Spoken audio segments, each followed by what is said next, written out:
I never planned on staying at the last Motel 6. I was just passing through, tired from the long drive, and it was the only place with a vacancy. The neon sign flickered like it was on its last legs, and the place had an air of desolation that made me second-guess my choice. But I was too exhausted to care. The receptionist, a woman in her late 40s with sharp features and a tired smile, wasn't exactly the welcoming type. But I couldn't blame her. The moment I stepped through the door, I felt the weight of something off. It wasn't anything I could put into words, a feeling, more than anything. She handed me the key to room 217 with an unsettling silence. I noticed the key had a small, faded tag. The number 217 was written in sloppy, uneven handwriting, as if it had been scratched on in a hurry. "You're in 217, she said, her voice lacking any real warmth. "No one stays in that room long." I tried to laugh it off, assuming it was just some strange local joke. But her eyes, those dark, empty eyes, told me she wasn't joking. The smile she gave me was thin and didn't quite reach her eyes, almost as if she were holding something back, something she didn't want to say. When I asked her what she meant, she simply nodded towards the hallway and murmured, "You'll see." I wasn't sure if I should have been more disturbed by her words or the way she immediately went back to her paperwork as if I were no longer there. Either way, I took my key and made my way to room 217. The hallway was dim, the carpet worn down, and the walls seemed to close in around me the further I walked. The place had an odd, musty scent, like old wood mixed with something metallic. Something that clung to the air in a way that made my skin crawl. As I passed by rooms, I couldn't help but notice that some doors were slightly ajar, but no sounds came from within. The stillness felt unnatural, like the motel was holding its breath, waiting. Finally, I reached room 217. The door stood before me, weathered and tired like the rest of the building, with the same faded numbers on a tarnished plaque. The key turned with a slight resistance, and I pushed the door open, stepping into the dimly lit room. It was small. Basic, really. A bed with a thick, worn comforter, a desk pushed against one wall, and an old TV mounted in the corner. The curtains were drawn, leaving the room in near total darkness except for the weak glow of the overhead light. But the most noticeable thing? The mirror. It was large, occupying most of one wall near the bed, framed in dark wood, slightly cracked along the edges. I don't know why, but it drew me in. Something about it felt wrong, almost as if it were too reflective, like it was trying to show more than it should. I tried to shake off the feeling, reminding myself I was just tired from the drive. I went to unpack my bag, but as I turned toward the dresser, I caught a glimpse of myself in the mirror. For just a second, I didn't recognize the reflection staring back at me. It wasn't the usual face I saw every day. There was something different about it. The eyes seemed darker, almost sunken, and the expression was off, blank, emotionless, as if it weren't truly my reflection at all. I froze, staring at it for what felt like an eternity, waiting for my reflection to blink, to change back to what I knew it should be. But it didn't. It stayed there, still, as if mocking me. And then, for just a fraction of a second, I saw a flicker. A shadow that passed across the glass, just behind my reflection. It was quick, barely noticeable, but enough to make my heart race. I whipped around, my eyes scanning the room. Empty. The room was exactly as I had left it, the same stale air, the same uncomfortable stillness. But the mirror. I couldn't shake the feeling that it was watching me. I tried to shake off the unease, convinced it was just my mind playing tricks on me. But deep down, I knew something wasn't right. The room felt like it was pressing in on me, suffocating me, and that mirror, God, that mirror, was more than just a reflection. It was a doorway. A trap. I turned away from it and sat on the bed, trying to steady my breath. The echo of the receptionist's words, "No one stays in that room long," haunted me as I pulled the blanket over my legs. I tried to convince myself I was just tired, just imagining things, but the longer I stayed in that room, the more I felt it. I wasn't alone. And room 217 didn't want me to leave. I couldn't sleep that night. No matter how hard I tried to convince myself that everything was fine, that I was just tired, I kept coming back to the mirror. The flicker in the reflection, the way it felt like it was watching me, was lodged in my mind like a splinter I couldn't pull out. Every time I closed my eyes, I saw it. The way the reflection had seemed so much darker than it should have been, the way it stayed frozen, even when I moved. At some point, I gave up pretending I could sleep. I got out of bed and made my way toward the mirror again. I stood in front of it for a while, staring into the glass, expecting it to show me my own reflection, the one I was familiar with. But as I stared, I noticed something strange. There was a flicker in the glass once again, but this time it wasn't just a shadow. It was as if something had shifted in the mirror, like it was a window to another reality. My reflection was still there, but it was different. The expression on my face had changed. My mouth, once relaxed, was now twisted into a slight grin. It didn't look like me. It didn't feel like me. I leaned closer to the glass, my breath fogging the surface as I tried to make sense of what I was seeing. My reflection tilted its head slowly, as if it were studying me, and I felt a cold shiver run down my spine. I stepped back instinctively, but the reflection in the mirror stayed. It didn't move with me. That's when I saw it. Behind me in the mirror, the room looked different. The shadows were deeper, darker, almost alive in the reflection. The furniture was in the wrong places, and there was a figure standing just inside the door, watching me. The figure was obscured, a silhouette, but I could feel its eyes on me. Cold, empty eyes. I spun around, but there was nothing there. The room was as it should be. Empty. I turned back to the mirror. The figure was still there, standing just inside the doorway, staring at me. I could almost make out the features now. Its face was pale, gaunt, like it had been drained of life. Its eyes, those hollow, black eyes, were locked onto mine, and for a moment I couldn't move. I wanted to scream, but my throat was tight, paralyzed with fear. The figure's lips parted, but no sound came out. Then it raised a hand, its fingers stretching unnaturally long, pointing directly at me. I recoiled, stumbling backward until my legs hit the bed. But the reflection in the mirror didn't move. The figure stood there, staring, its face becoming clearer, more defined with each passing second. It was almost as if the mirror was taking something from me, pulling me in, piece by piece. The thing in the mirror smiled, a slow, twisted grin that made my stomach turn, and then it spoke, its voice a distorted, rasping whisper. "You shouldn't have stayed." I could hear it, feel it, inside my head, like it was speaking directly into my thoughts. The voice wasn't coming from the room, but from the mirror. My reflection was no longer mine. It was the thing in the mirror, the thing that had taken its place. I tried to move, to run, but my feet felt like they were stuck to the floor. I was rooted in place, my body frozen by some unseen force.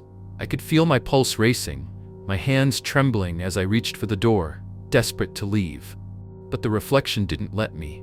It stepped forward, out of the glass, its form shifting and distorting as it emerged from the mirror. I watched in horror as it crossed the threshold of the mirror, stepping into the real world, its eyes locked onto mine. I couldn't look away, couldn't even blink. Its presence was suffocating, pulling the air from my lungs. "You're not supposed to be here," it said, its voice more clear now, though still a distant rasp. "You've seen too much." I reached for the door handle, but the moment my fingers touched it, I felt a cold hand wrap around my wrist. I screamed, but no sound came out. The figure behind me was real now, and I could feel its grip tightening, pulling me back toward the mirror. My reflection had taken on a life of its own, and now it was coming for me. I struggled, my heart hammering in my chest, but no matter how hard I pulled away, I couldn't break free from the grip that held me. The mirror seemed to pull at me like a vortex, its surface rippling and undulating as if it were a liquid. The figure behind me, the reflection, was now standing right beside me. Its mouth was open wide, the grin stretching impossibly far. I couldn't breathe. The air was thick, suffocating, and I could feel myself being drawn closer to the mirror, my feet dragging helplessly across the floor. The figure's hand reached out once again, and I felt the icy chill of its fingers brush against my cheek. And then, just as my mind was about to shatter from the horror of it all, I heard a voice.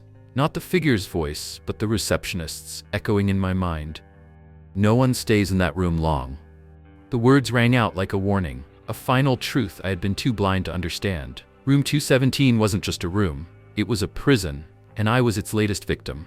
The mirror wasn't a reflection, it was a doorway, and it was about to take me. I don't know how much time passed after the mirror pulled me in. maybe minutes, maybe hours. Time was distorted, slippery, like the very air around me was bending to the will of whatever was lurking in that cursed room. The moment my hand touched the mirror's cold surface, everything around me changed. I felt myself being dragged into it, sucked in by a force far stronger than anything human. I managed to wrench myself away just before I completely lost control. I stumbled back, my heart racing, my breath shallow and erratic. The mirror reflected me as I was now, disheveled, panicked, and wide-eyed, but behind me, there was something different, something far worse. I thought I had escaped, but the reflection didn't change. The thing that had stepped out of the glass wasn't just a shadow in the corner. It was behind me now, so close that I could feel its breath on the back of my neck. I could sense its presence, like a cold, suffocating weight pressing down on me, demanding my attention. I turned around quickly, hoping, praying, that when I looked behind me, it would be gone. But there was nothing there. The room remained the same. Dim, stale air, empty walls, and that cold, lifeless silence. But the mirror, the reflection, I couldn't look away. It was still there, standing just behind me in the glass, its face now twisted in a grotesque grin, eyes wide and unblinking. Its fingers were long, unnaturally thin, and they pressed against the glass, leaving behind cracks that spider-webbed across the surface. I turned toward the door again, but something kept me from leaving, an invisible force, like the room itself was holding me prisoner. I backed away slowly, keeping my eyes fixed on the mirror, trying to stay calm, trying to make sense of the nightmare I had found myself trapped in. I told myself that it couldn't be real, that it was just my mind playing tricks on me. But then, something shifted. Again, the reflection behind me moved. It didn't just stand there anymore. It followed me, inching closer, its grin widening. The shadows in the room darkened, creeping toward me like tendrils of something alive. I could see them now, coiling along the floor, up the walls, and then the figure in the mirror reached out. It wasn't just a reflection anymore. It was something real, something tangible. The feeling of ice-cold fingers on my shoulder sent a shock of terror through me. I whipped around, my breath hitching in my chest, but there was no one there. I was alone. Except I wasn't. I could feel it, behind me. I turned slowly, my heart pounding, and this time, the thing in the reflection didn't wait. The moment my eyes met the mirror again, it was right there, right behind me. Its cold, hollow eyes were locked onto mine, and I saw it smile. No, it wasn't just a smile. It was an unnatural, wide, gaping grin, stretching across its face like a horrible predatory thing. The teeth were jagged, yellowed, and far too large for its mouth. It grinned so wide its skin pulled taut, stretching unnaturally. But then, its hand reached out of the glass and grasped my wrist. I screamed, pulling my arm back with all my strength, but it held firm, its fingers curling around my arm like iron. The reflection was moving, its form emerging from the mirror, but it wasn't just stepping out anymore, it was becoming me. I could feel the weight of it now, the presence that had been following me, now pressing against my skin, filling my head with a sensation I couldn't describe. It was as if the shadow of the thing was invading me, becoming a part of me, dragging me into a place where there was no escape. I gasped for air, trying to pull away, but the grip was too strong. The thing was behind me now, close enough that I could hear its shallow, labored breathing, feel its cold breath on my neck. And when I looked into the mirror again, I saw my own reflection. My own face, except it was wrong. My eyes were wide with terror, my mouth open in a silent scream, but something else, something twisted was behind me. A shape, a shadow stretching over me, swallowing me whole. It had no face, no form, it was simply a shape, like darkness made flesh, but I could feel it. I could sense it. And that's when I realized, the shadow was not just in the mirror, it was behind me, within me. I stumbled backward, panicked, desperate to get away. The shadow's grip tightened, pulling me toward the mirror once again, its fingers cold, cruel. The walls seemed to close in around me, the room shrinking as I felt the weight of the thing pressing into my back. I slammed my hand into the wall, trying to steady myself, but it was useless. The figure's presence was overwhelming now. It wasn't just a shadow anymore, it was alive. Its cold fingers wrapped around my chest, and I could feel its twisted, empty gaze piercing into me. "You're not leaving," it whispered. But it wasn't just a whisper. It was a voice in my head, a voice that came from the mirror. A voice that had come from the shadow, from the reflection. I could feel its darkness wrapping around me, swallowing me whole, and all I could do was scream. But even that sound was muffled by the grip of the shadow behind me. The shadow that had now become me. The reflection in the mirror was no longer just a reflection, and I could no longer tell where I ended and it began. The last thing I remember is the reflection smiling at me. No, grinning. Until all that was left was darkness. I don't know how long I was unconscious. When I woke up, the room was still the same. Room 217, cold, empty, and eerily silent. But something was wrong. Very wrong. I sat up slowly, my head throbbing as I tried to piece together the fragments of my memory. The mirror, the shadow, the thing that had been behind me. It all felt like a nightmare I couldn't escape. I felt an intense sense of dread creeping up my spine, but there was something else too. A cold, creeping realization. I wasn't alone anymore. I stood up shakily, my legs weak beneath me, and my heart slammed in my chest as I glanced around the room. Everything was exactly the same, but I felt disconnected. As if I were in a dream, watching myself from the outside. I didn't belong here. That's when I saw it. The mirror. It wasn't reflecting the room anymore. I walked toward it hesitantly, my breath catching in my throat. As I drew closer, I saw my reflection staring back at me. But it wasn't me. Not the way I knew myself.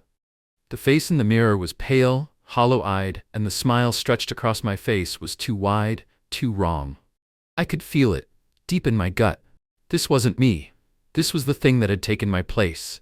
I reached out toward the glass, but as my fingers brushed the surface, a chill ran through me, a sharp, biting cold that made my blood run ice. The reflection, the thing, smiled again, and for a split second, it wasn't just a mirror anymore. It was a doorway to somewhere I couldn't see, somewhere I didn't want to know. But the reflection didn't stay still. It moved. It raised its hand and waved at me, mockingly. It was like it could feel my every thought, my every breath. I felt its cold, malicious gaze bearing down on me, and for the first time since I had entered this accursed room, I felt the overwhelming pull of something much darker than I had ever known. And then, it did something I hadn't expected. It stepped forward. The reflection's movements were jerky, unnatural, but it stepped forward, its foot crossing the threshold of the mirror, and when it did, I felt my body seize up, my muscles locking, as if a part of me was being drawn into the glass, into its world. The world of the thing that had taken my place. It wasn't just a reflection anymore. It was me. I screamed, but the sound was muffled, like it was being swallowed up by the mirror, by the thing that had already crossed into my reality. My reflection stepped forward again, and this time, it wasn't just standing there. It was alive. The eyes that once held no life now gleamed with something predatory. It reached out toward me, its long, thin fingers curling as it grabbed my wrist, pulling me toward the mirror with a force I couldn't resist. No, I gasped, struggling, trying to break free. But the thing that looked like me held tight, its grip icy and unrelenting. Please, let me go. But it only smiled, that same twisted, horrifying smile that stretched across its face. You were never meant to leave, it whispered, its voice a low, guttural rasp that seemed to come from all around me, like it was coming from deep inside the walls themselves. I could feel the air growing thick, the walls closing in as the reflection inched closer to me, pressing itself against me. The coldness, the weight of it, it felt like it was pulling me apart, like I was being consumed from the inside out. I couldn't breathe. My chest was tight, suffocating under the pressure. And that's when I understood. I wasn't the one who had entered this room. I was the one who had left. The thing that had taken my place. It wasn't just a copy. It wasn't just a reflection anymore. It had become me. And now, I was trapped in its world, the world of the mirror, the world where the thing behind the glass lived, where the thing that had once been me would now walk free. With a final, agonizing pull, I was yanked toward the mirror. The last thing I saw was the thing's eyes, my eyes, shining with satisfaction. And then, nothing. Silence. And the mirror, it was just a mirror again. But now I knew the truth. Room 217 had never been a room. It was a prison. A trap. And the thing behind the glass had been waiting for me all along. It had taken my place. And now it would never leave. It's funny how you can feel completely alone in a crowded place, yet never truly feel alone. That's how I felt when I first walked into the lobby of Motel 6 at 2:58 a.m. The flickering fluorescent lights gave the place a hollow, lifeless feeling, like the entire building was holding its breath. I had been driving for hours, desperate to get off the road. The night was endless, the highway stretching out in front of me like a ribbon of darkness. I wasn't planning on staying here. I had passed plenty of motels along the way, but this one, in particular, felt like it was calling to me.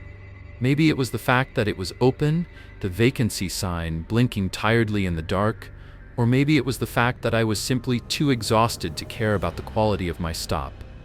I pushed through the glass doors and into the lobby, where the faint hum of an old ceiling fan was the only sound.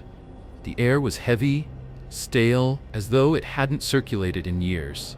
Behind the check-in counter stood a man, his face obscured by shadows. He was tall, gaunt, dressed in a stained white shirt and dark jeans, his eyes sunken, as though he hadn't slept in a long time. When I walked up to the counter, he didn't smile.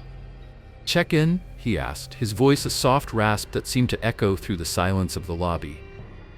"Yeah," I replied, my voice hoarse from the hours on the road. "I just need a room for the night, doesn't matter which one." The man nodded slowly, his long, bony fingers reaching for a key hanging on a hook behind him. There were no other guests in sight, not a single car in the parking lot. The motel had an air of abandonment, despite the lights being on, despite the vacancy sign. "You're in room 3, the man said, his voice low, almost a whisper. He didn't ask for my ID, didn't take my credit card, nothing, just a simple room 3, and he handed me the key. I glanced at the key, my hand hovering over it, but I hesitated for a second. "Room 3? I repeated, unsure if I had heard him correctly. "Yes," he answered, his eyes fixed on me now, unnerving and cold. "The 3 a.m. room," I frowned, confused. "The 3 a.m. room?" The man didn't answer, just gave a small nod, as if that explained everything. The air in the lobby seemed to grow thicker, the silence stretching out like an uncomfortable fog. I reached for the key, but when my fingers brushed against it, I felt a sudden, inexplicable chill run up my spine. I didn't want to take it, but something, some unseen force, made me grab it anyway.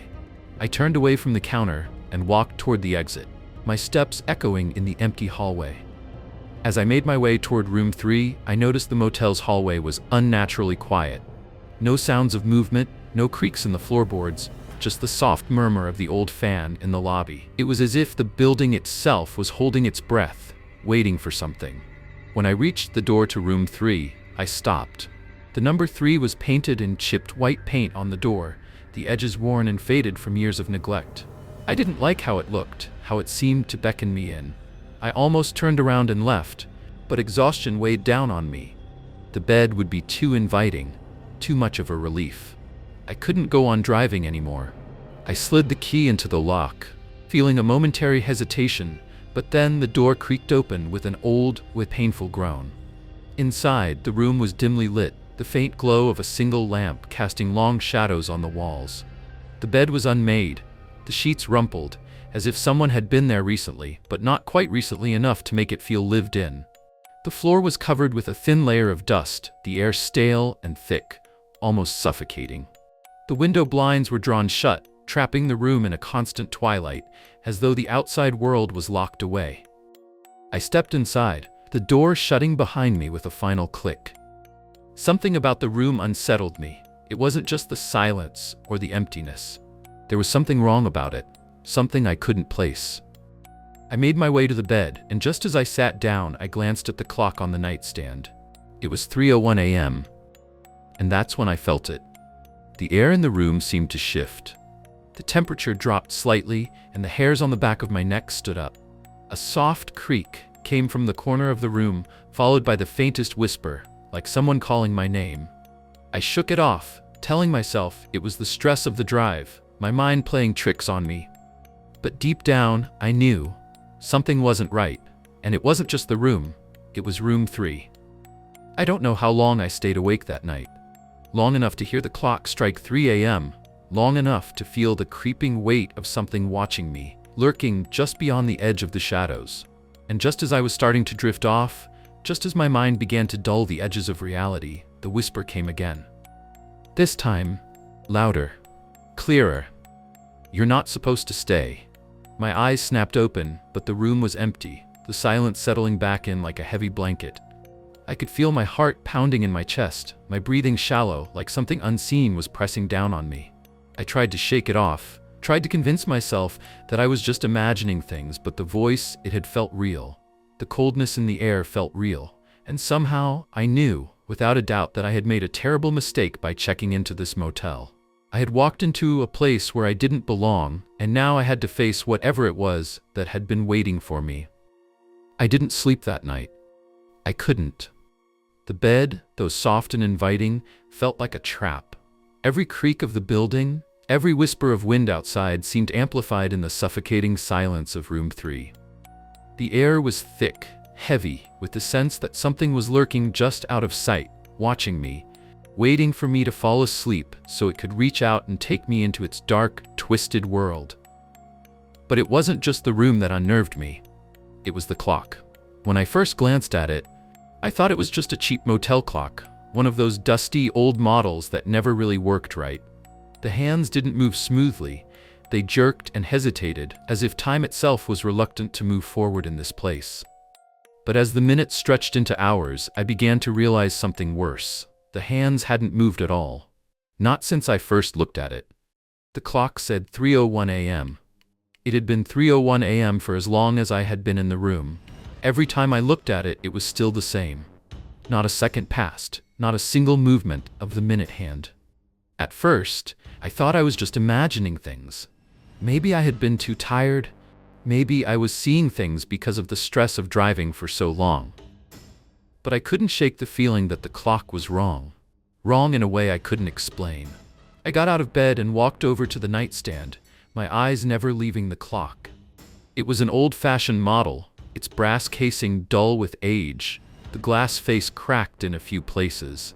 But it wasn't the age of the clock that bothered me. It was the fact that it didn't move. Not even a single tick. I reached out and touched it, my fingers grazing the cold surface of the glass. I could feel the chill of it, almost like it was radiating a coldness that wasn't natural. My fingers trembled as I tried to turn the hands of the clock, to force them to move. But no matter how much pressure I applied, the hands wouldn't budge. I pulled back, frustrated, my mind racing. What was happening here? Why wasn't the clock moving? I looked around the room, searching for any explanation. But there was nothing. No drafts, no windows open, no air conditioning running. The room was dead silent, save for the soft, rhythmic sound of my breathing. And yet the clock remained stuck at 3:01 a.m. I sat back on the bed, feeling the weight of the strange, oppressive atmosphere settle around me again. I couldn't shake the feeling that time was frozen in this room, that it was trapped here, just like I was. And then the whispers started again. This time, they were louder, clearer. You shouldn't have stayed. I spun around, but the room was empty. The only sound was the soft hum of the fluorescent light overhead flickering intermittently. I told myself it was just my nerves, that I was imagining things. But deep down, I knew it was more than that. Something was here. Something that had been waiting for me. I turned back to the clock, my gaze locked onto the frozen hands, watching them for any sign of movement. And that's when I saw it. The second hand, barely perceptible but there, was moving. Very slowly, like it was struggling to overcome some invisible force. But it wasn't moving forward. It was moving backward. I froze. The second hand, barely inching in reverse, was pulling time backward, erasing the seconds, erasing everything that had happened. I watched horrified as the hands continued to move backward. The minute hand jerked slightly, slipping from 1 to 0, reversing itself until it was back to the hour. And then, just as I thought it couldn't go any further, the clock flashed bright, a sharp electric buzz humming through the room, and the second hand stopped. But it didn't stop at 3:01 a.m. It was back to 3:00. The chill in the room grew colder, the air thickening as if the very walls were closing in. The sound of the clock's movement had stopped, replaced by the steady, unbearable silence that filled the room. I rushed to the door, desperate to leave, but the door wouldn't open. I rattled the handle, yanked at it, but it was locked tight, as if the room itself was holding me prisoner. I backed away from the door, my heart pounding, my breath shallow, and then I heard it. A low, deep groan, like something was stirring beneath the floorboards. The walls creaked, and the air seemed to hum with energy. I turned to the bed, but the shadow was there again, looming over it, stretching across the room like a dark stain. The reflection in the mirror didn't move, but I could feel it watching me. It was waiting. The clock flashed again, its hands spinning forward this time, faster and faster until they were a blur of motion. It was as if time itself was collapsing, crashing in on me, the seconds and minutes blending into a constant, unending stream. I could hear the tick of the clock, but it wasn't real. It was a distortion, a nightmare that wouldn't let go. I turned back to the door, feeling the panic rise in my chest, but before I could even reach for the handle again, I felt something brush against my skin. Something cold, something alive. It was in the room with me, circling me, its presence pressing in from all sides. "You should have left." The voice was low, barely a whisper, but it was all around me. The clock froze again, its hands now stuck at 3 a.m. And I realized that I wasn't just trapped in the room. I was trapped in time.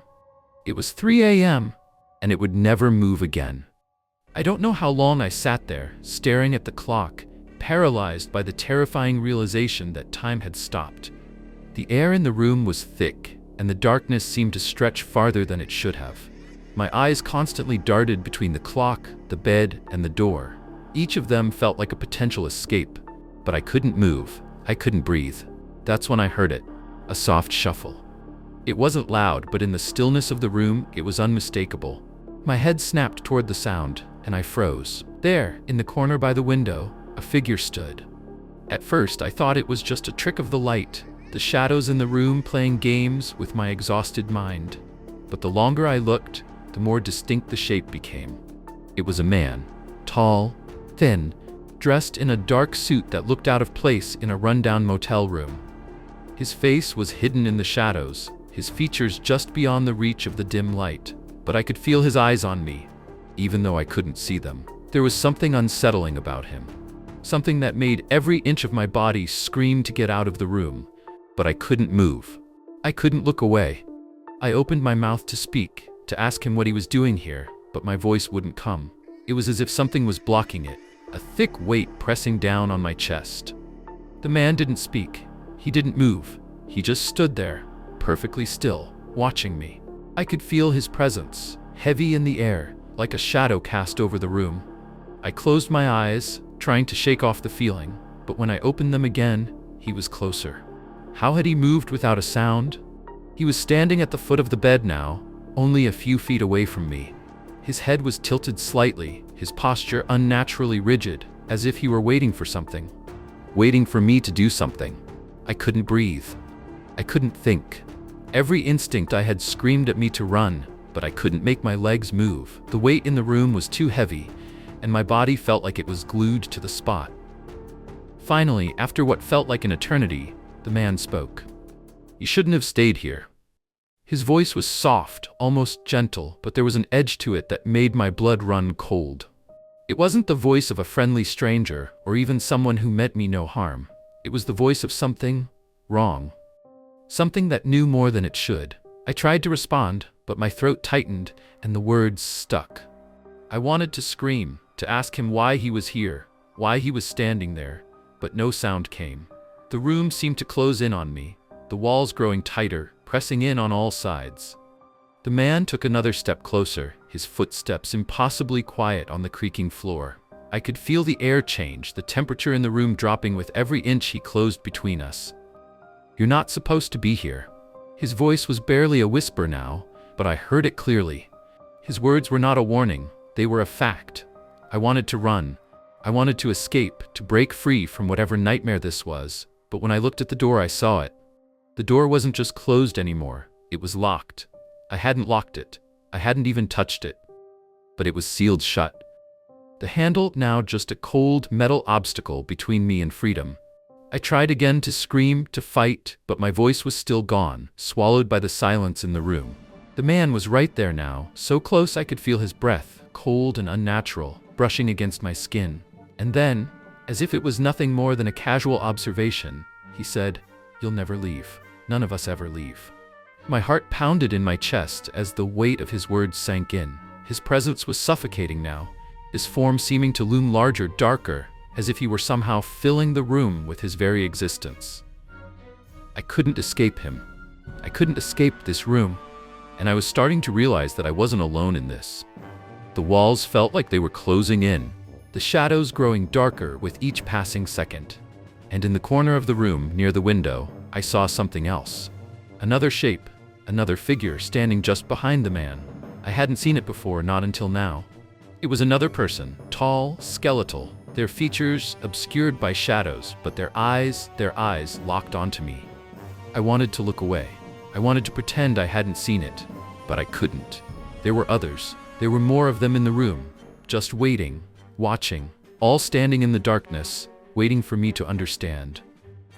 I could feel the cold sweat on my skin, my heart thumping wildly in my chest, but still I couldn't move. I couldn't speak. I was paralyzed. The man in front of me stepped even closer. His cold hand reached out, brushing against my cheek with fingers that felt like ice, and I flinched. His touch was light, almost tender, but I could feel the weight of it deep in my bones, like it was reaching inside me, taking something. "It's too late now," he murmured. "You're already one of us." I didn't know what he meant, but I knew one thing for certain. I wasn't going anywhere. Not now. Not ever. And whatever had brought me to this motel, to room 3, wasn't going to let me leave. Not alive. Not whole. As his cold fingers lingered on my skin, I heard another whisper from the shadows. "You belong here now." I closed my eyes, unable to fight it anymore. And as the room grew colder, as the shadows closed in on me, I knew I was trapped in a place where time had no meaning. Where people never left. And now, neither would I. I should have known better than to stop at Motel 6. I had been driving for hours, and the road was desolate, endless. The only thing visible for miles were the flat, barren fields stretching out under the dull, clouded sky. It was one of those places you just didn't trust, the kind of motel that never advertises, that only the most desperate end up in. But after 2 hours of nothing but highway and endless stretches of nothing, I pulled in, hoping for a place to sleep before the storm hit. I wasn't exactly thrilled to check in. The place was old, run down, and smelled faintly of mildew and something else that was hard to describe, but I didn't have much of a choice. The clerk at the desk barely acknowledged me, muttering something about room 213 as he handed over the key. At first glance, the room seemed normal. A little too normal, actually. The wallpaper was peeling, the bedspread faded and stained in places. The air was heavy, but not unpleasant. Just stale, like it hadn't been used in years. The walls creaked in places, but it wasn't unusual for a place this old. Still, there was something off. I shrugged it off. What could go wrong in a place like this? I locked the door behind me and sat on the bed, which felt surprisingly soft for a motel that looked like it was on its last legs. I tried to relax, put my things down, but the more I sat in the room, the more it felt wrong. The clock on the wall, a cheap plastic thing with big red numbers, ticked loudly, almost unnaturally loud in the silence. I tried to ignore it, but it was like the ticking was following me, echoing in my ears no matter where I went. Then I noticed something. Something I hadn't seen when I first walked in. A faint crack along the far wall, a thin line that snaked from the floor to the ceiling. It was hard to see, but as I looked closer, I realized it wasn't just a crack. The wallpaper had been torn back a little, and beneath it, there was a door. A small, barely noticeable door that blended perfectly with the wall.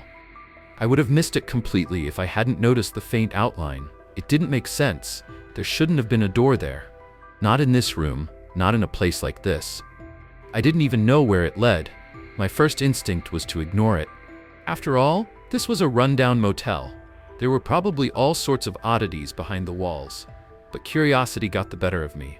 I stood up and walked over to the hidden door, my fingers brushing against the cold, chipped surface of the wood. It was as if the room itself was holding its breath. I don't know what made me do it, but I reached for the handle and twisted. It opened easily. Behind the door, there was nothing. No hidden closet, no empty space, just more wall. But the room felt different now, as if the entire atmosphere had shifted. The air had gone cold, as if I'd just opened a portal into something else. I shut the door quickly, Unsure of why I had opened it in the first place, it wasn't like I was expecting something great to be behind it. But as I turned back to the bed, I saw something that made my blood run cold. The bedspread. Just a moment ago, it had been in disarray. Now it was perfectly flat, perfectly made, as if someone had just tucked it in. The pillows had been fluffed, placed neatly at the head of the bed. The room felt like it had been cleaned, arranged. But I hadn't touched a thing. I moved toward the bed slowly, a sinking feeling in my stomach. The clock, which had been ticking erratically when I first entered, had stopped. The hands were frozen at 3 a.m. I stood there, staring at the clock for what seemed like an eternity, as if the room was holding its breath, waiting for something to happen. The silence was suffocating. And that's when I heard it. A soft, rustling sound, barely perceptible, coming from the corner of the room. I turned, heart racing, but there was nothing there. No one. But the sound didn't stop. It grew louder, closer, like something or someone was moving around the room, just out of sight. I backed away, a cold sweat breaking out across my forehead. The rustling continued, almost rhythmic, like someone was walking around, shifting things. But when I looked, there was no one there. No shadow, no figure, just the stillness of the room. And then, from the corner, I saw something I couldn't explain. A faint shape, a silhouette, standing in the shadowed part of the room just out of my line of sight. It was almost imperceptible, a mere outline, but I could feel it. It was watching me. My breath caught in my throat as I realized the shape wasn't standing in the corner anymore. It had moved. It was closer. I didn't know how, but I felt it. I could feel the presence of someone, or something else in the room. Someone who had been here far longer than I had. The clock started ticking again, but it wasn't the same. The tick sounded heavier, louder. Each tick seemed to vibrate through my body as if the room itself was breathing in time with the sound. The door behind me, the hidden one, felt alive. My stomach twisted as I took a step back, my eyes never leaving the shadowed figure. And then it whispered, "You're not the first to stay here." The whisper cut through the stillness of the room like a blade. My heart skipped a beat, and I froze in place, eyes glued to the shadow that had been quietly watching me. The air in the room felt heavier now, thick with an unexplainable presence. "You're not the first to stay here." I wanted to scream, to run, but my body refused to move. The words lingered in the air, hanging like smoke. They weren't just a voice, they were a presence, something far older and far darker than I could ever have imagined. For a long moment, everything was still. The rustling sound, the shuffling of footsteps that had been faint at first, stopped completely. The clock on the wall ticked steadily now, its sound piercing the silence, each second echoing louder than the last. And as the seconds ticked by, the shape in the corner moved again. I couldn't tell if it was real, if I was just imagining things, but it felt as though the room itself was closing in around me. That dark silhouette in the corner, just a blur of shadow at first, was now clear. It was a figure, tall and hunched, but with no discernible features, just the shape of a person, standing perfectly still. The whisper came again, this time louder, more distinct. "You will stay here, just like the others." A chill ran down my spine. My mind raced, trying to make sense of it. The others? Who were the others? What was happening in this place? I had to leave. I had to get out of here before whatever was in this room, before whatever had been here long before me had a chance to get any closer. But no matter how hard I tried, my body wouldn't obey. My legs felt heavy, like they were made of stone, and my breath came in short, shallow gasps. Every inch of the room seemed to stretch, the walls pressing in, and I could hear it now, soft, distant voices, barely audible, but there. It was like a murmuring crowd, a crowd of many voices, all talking at once, coming from every direction. I turned toward the window, desperate for some escape, but it only led to a void of darkness. I looked back at the figure, and its shape had shifted. It was closer now, standing at the edge of the bed, its hands, long, pale and bony, reaching out slowly. "No one ever leaves," the voice hissed, almost gleeful, like it was sharing a secret. "We've all stayed here. We never left. We were all guests once." Suddenly, the figure moved, its hands stretching toward me, and the room seemed to spin. The voices grew louder, the whispers turning into indistinguishable cries and pleas. They were speaking to me? Or maybe through me? I wasn't sure anymore. I snapped my gaze to the door. the only way out, but it was no longer a door at all. It had become a wall, a solid, unyielding block of stone, as if it had never been a doorway to begin with. My pulse hammered in my ears as panic set in. The bedspread, no longer disturbed by the initial mess I'd made, was now tightly drawn. It was perfectly made, as though someone had prepared it for someone who wasn't me. The room had been meticulously arranged while I wasn't looking. Everything was set in place, down to the smallest detail. I wasn't alone. I wasn't alone, and I wasn't the first to stay here. I wouldn't be the last.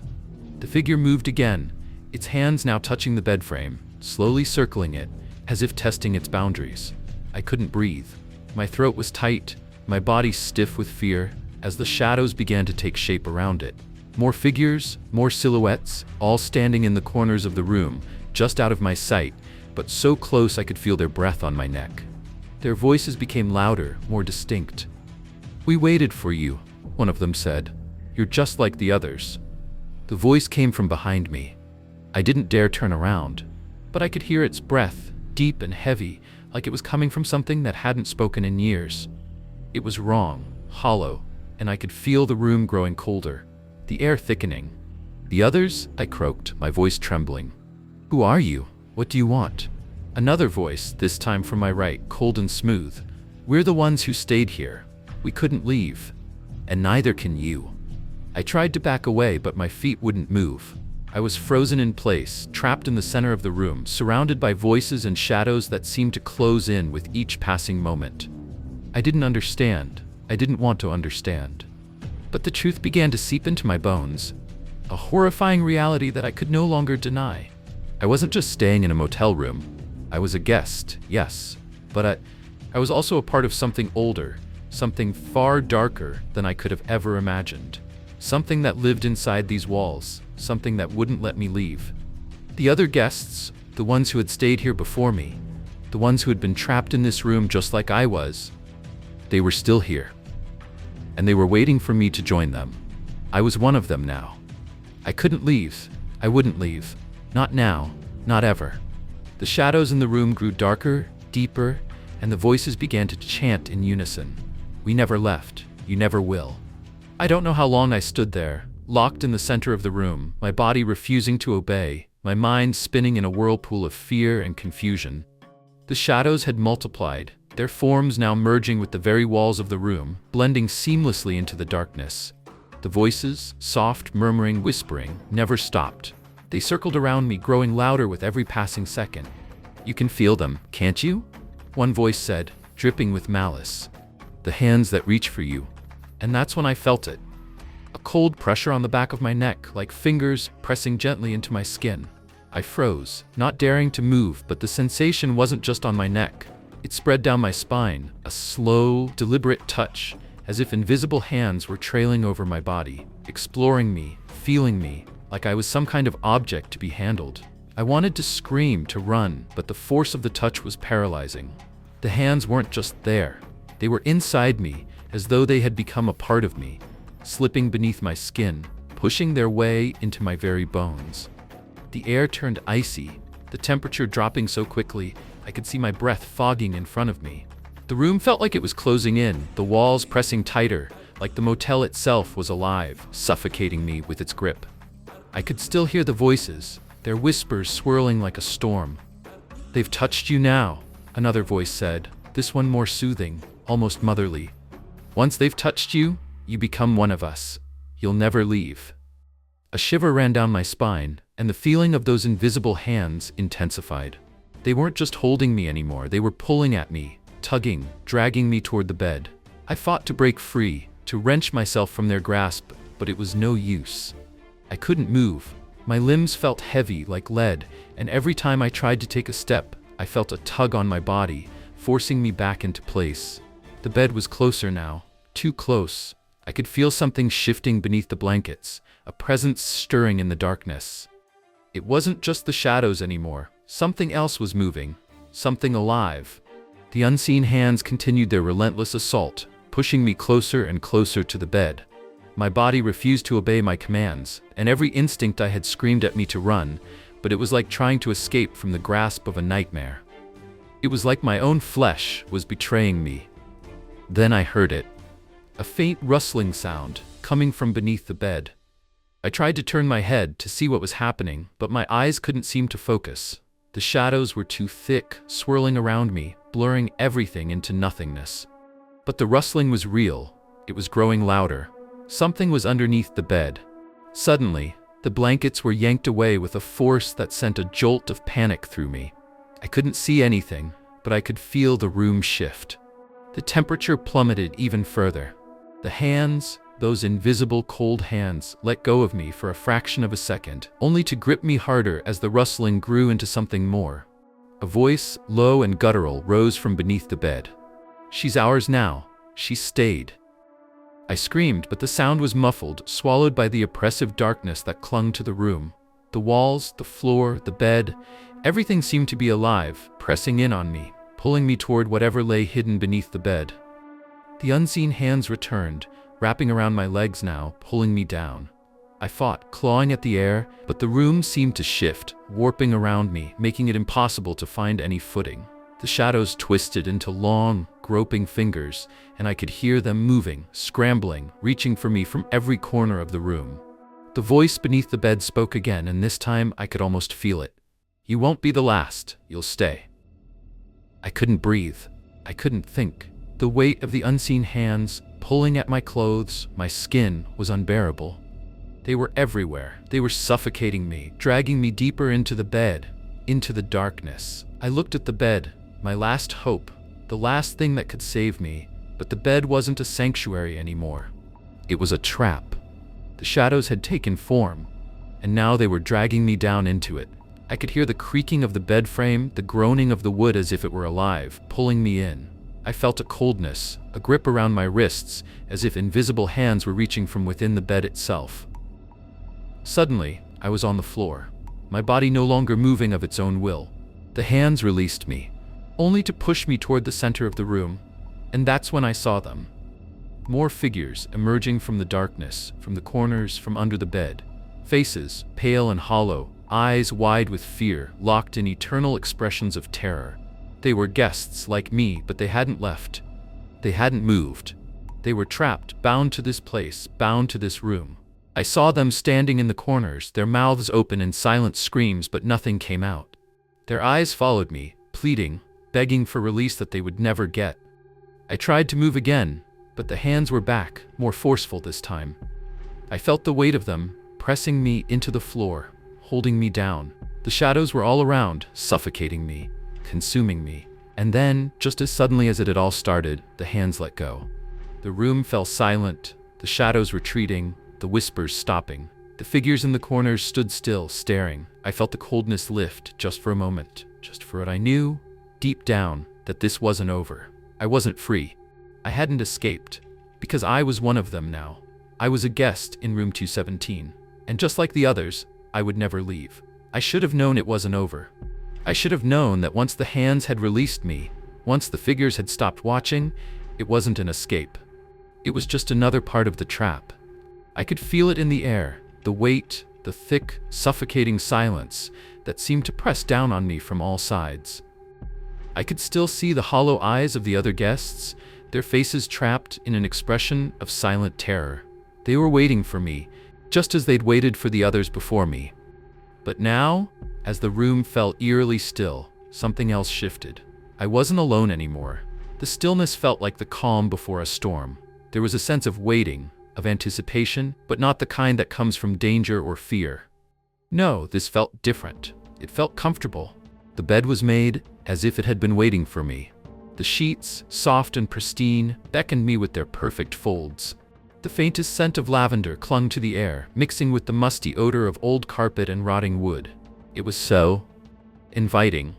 I couldn't explain why, but I felt an overwhelming urge to lie down, to let the comfort swallow me whole.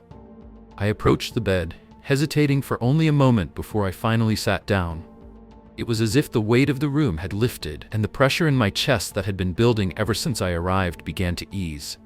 I could breathe again, easily, deeply. The comfort of the bed, the softness of the sheets, were so overwhelming that my body ached to surrender to it. But then I remembered the cold hands, the whispers, The eyes that watched me, always watching. I remembered the voices in the walls, telling me that I wasn't the first, that I wouldn't be the last. I should have known better. I should have resisted, but I didn't. The bed, the room. They weren't just inviting me to sleep, they were enticing me to stay. It was as if the very air had turned against me, luring me into a false sense of security, a comfort so deep it could crush my will. As I lay back, the mattress swallowed me whole. I felt the weight of the blankets drape over me, heavy and warm, pressing me into the soft, pliable surface.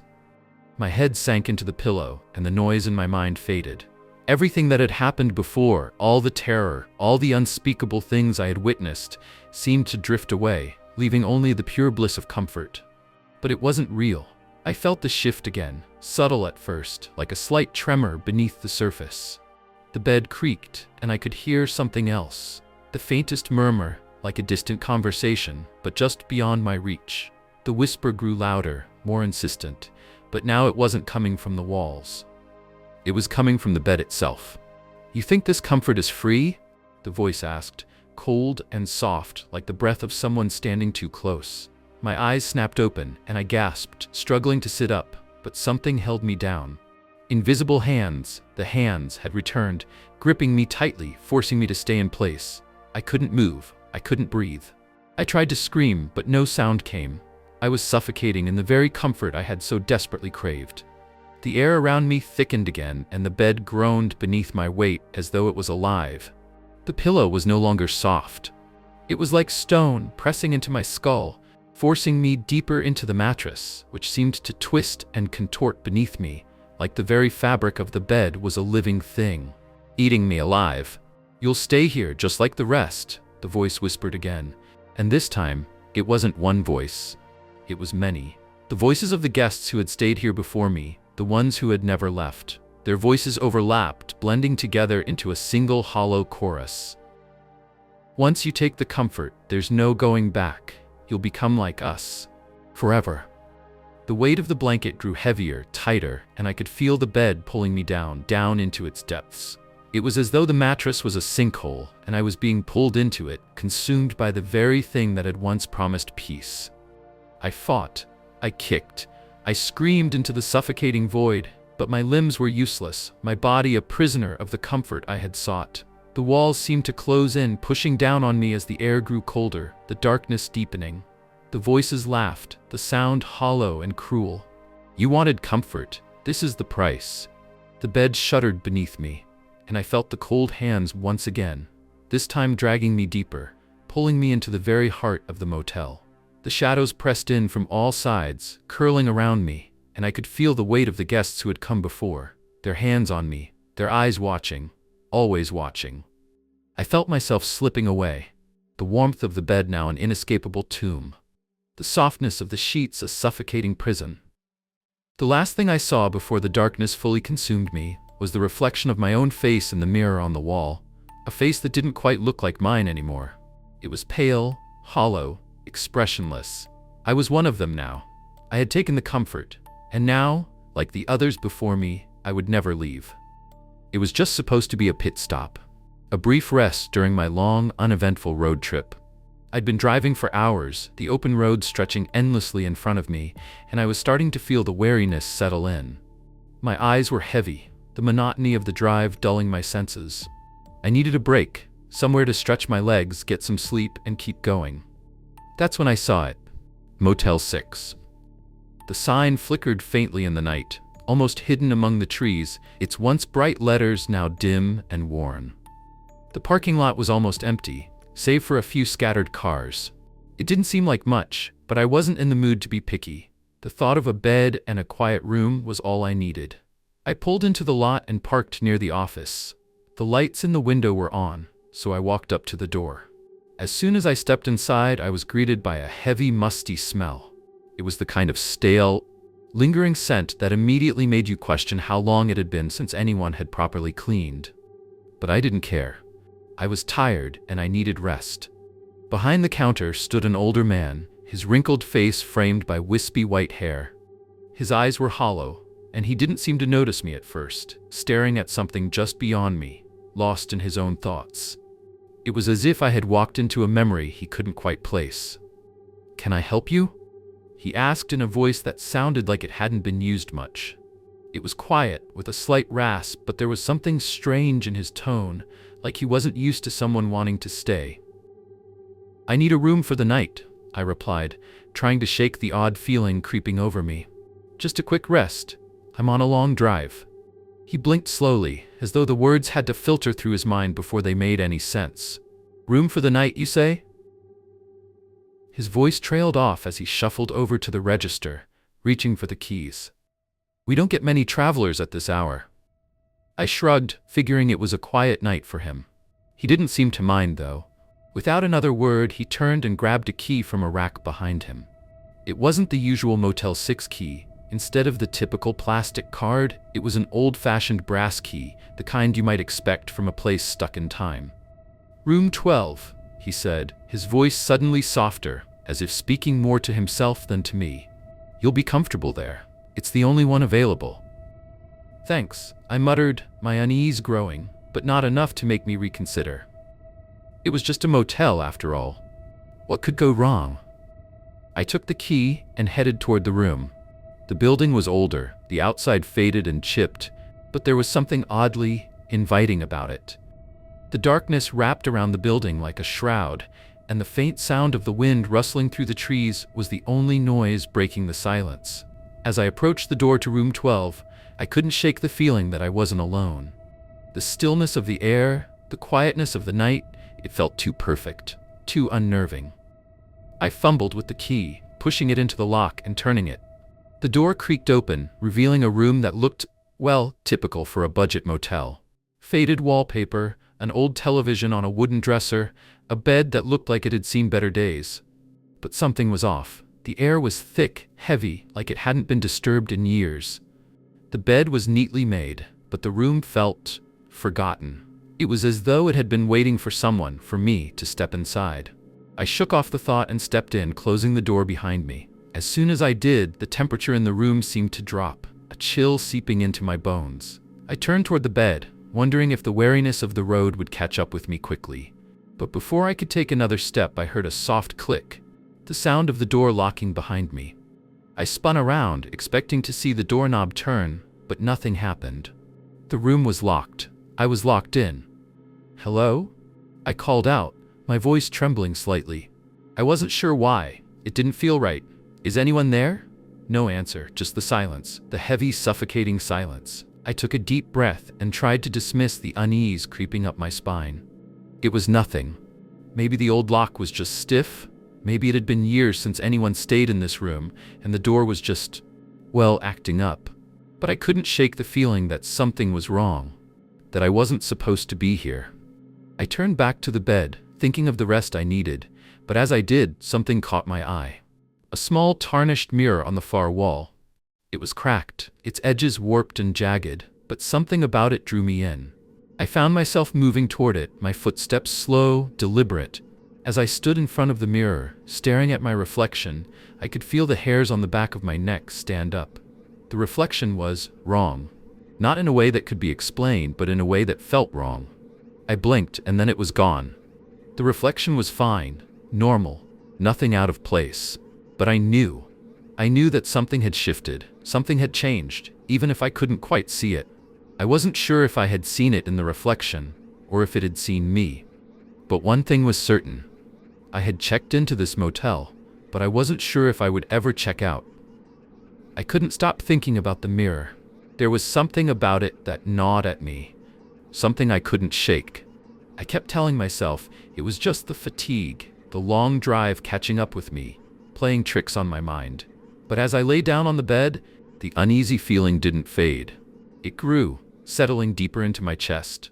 The room was too quiet, too still. It was almost as though the silence itself was pressing in on me, suffocating. I stared up at the ceiling, trying to find some sense of comfort in the creaking of the building, the distant hum of the air conditioner. But instead, all I could hear was the faint thud of my heartbeat.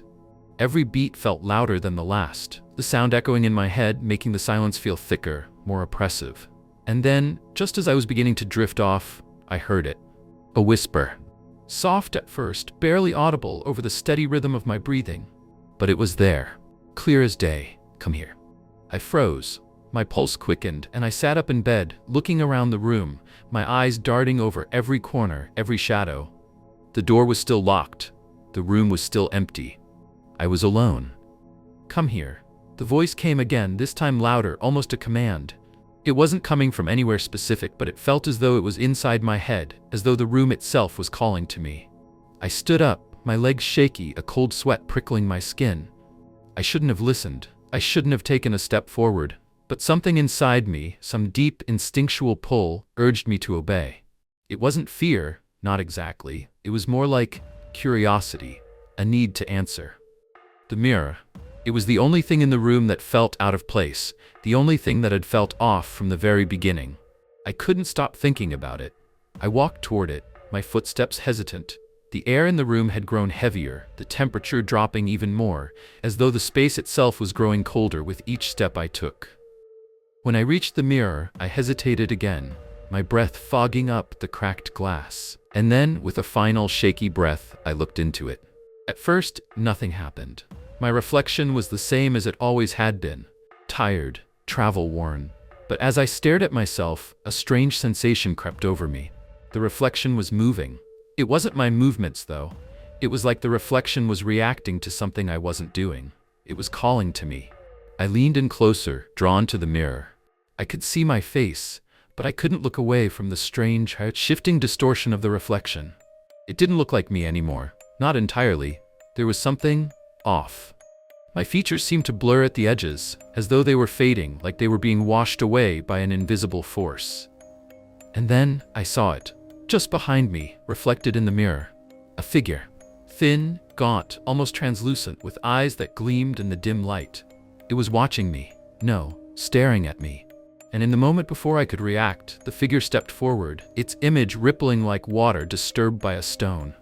I spun around, my heart racing, but the room was empty. No one was there. Just the same faded wallpaper and the creaky, neglected furniture. I turned back to the mirror. The figure was still there. But it wasn't just watching anymore. It was waiting. The expression on its face, if you could even call it an expression, was something between hunger and longing. "Come here," the voice whispered again, this time from the mirror, as if the very thing inside it was speaking directly to me. My skin prickled, a wave of cold running down my spine. I couldn't move.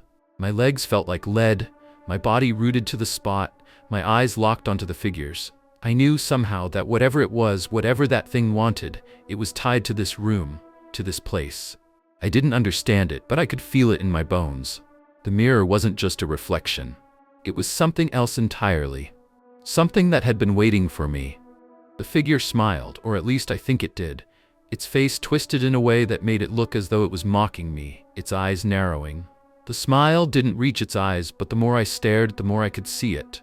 The reflection was pulling at me. Suddenly I heard a faint click. The door to the room, my room, wasn't locked anymore.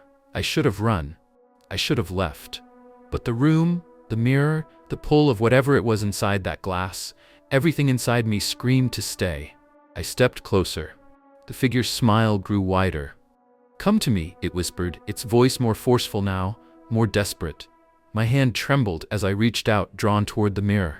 Before I could touch the glass, the door behind me creaked open. I spun around, heart racing, but there was nothing there. No one in the hallway. Just darkness.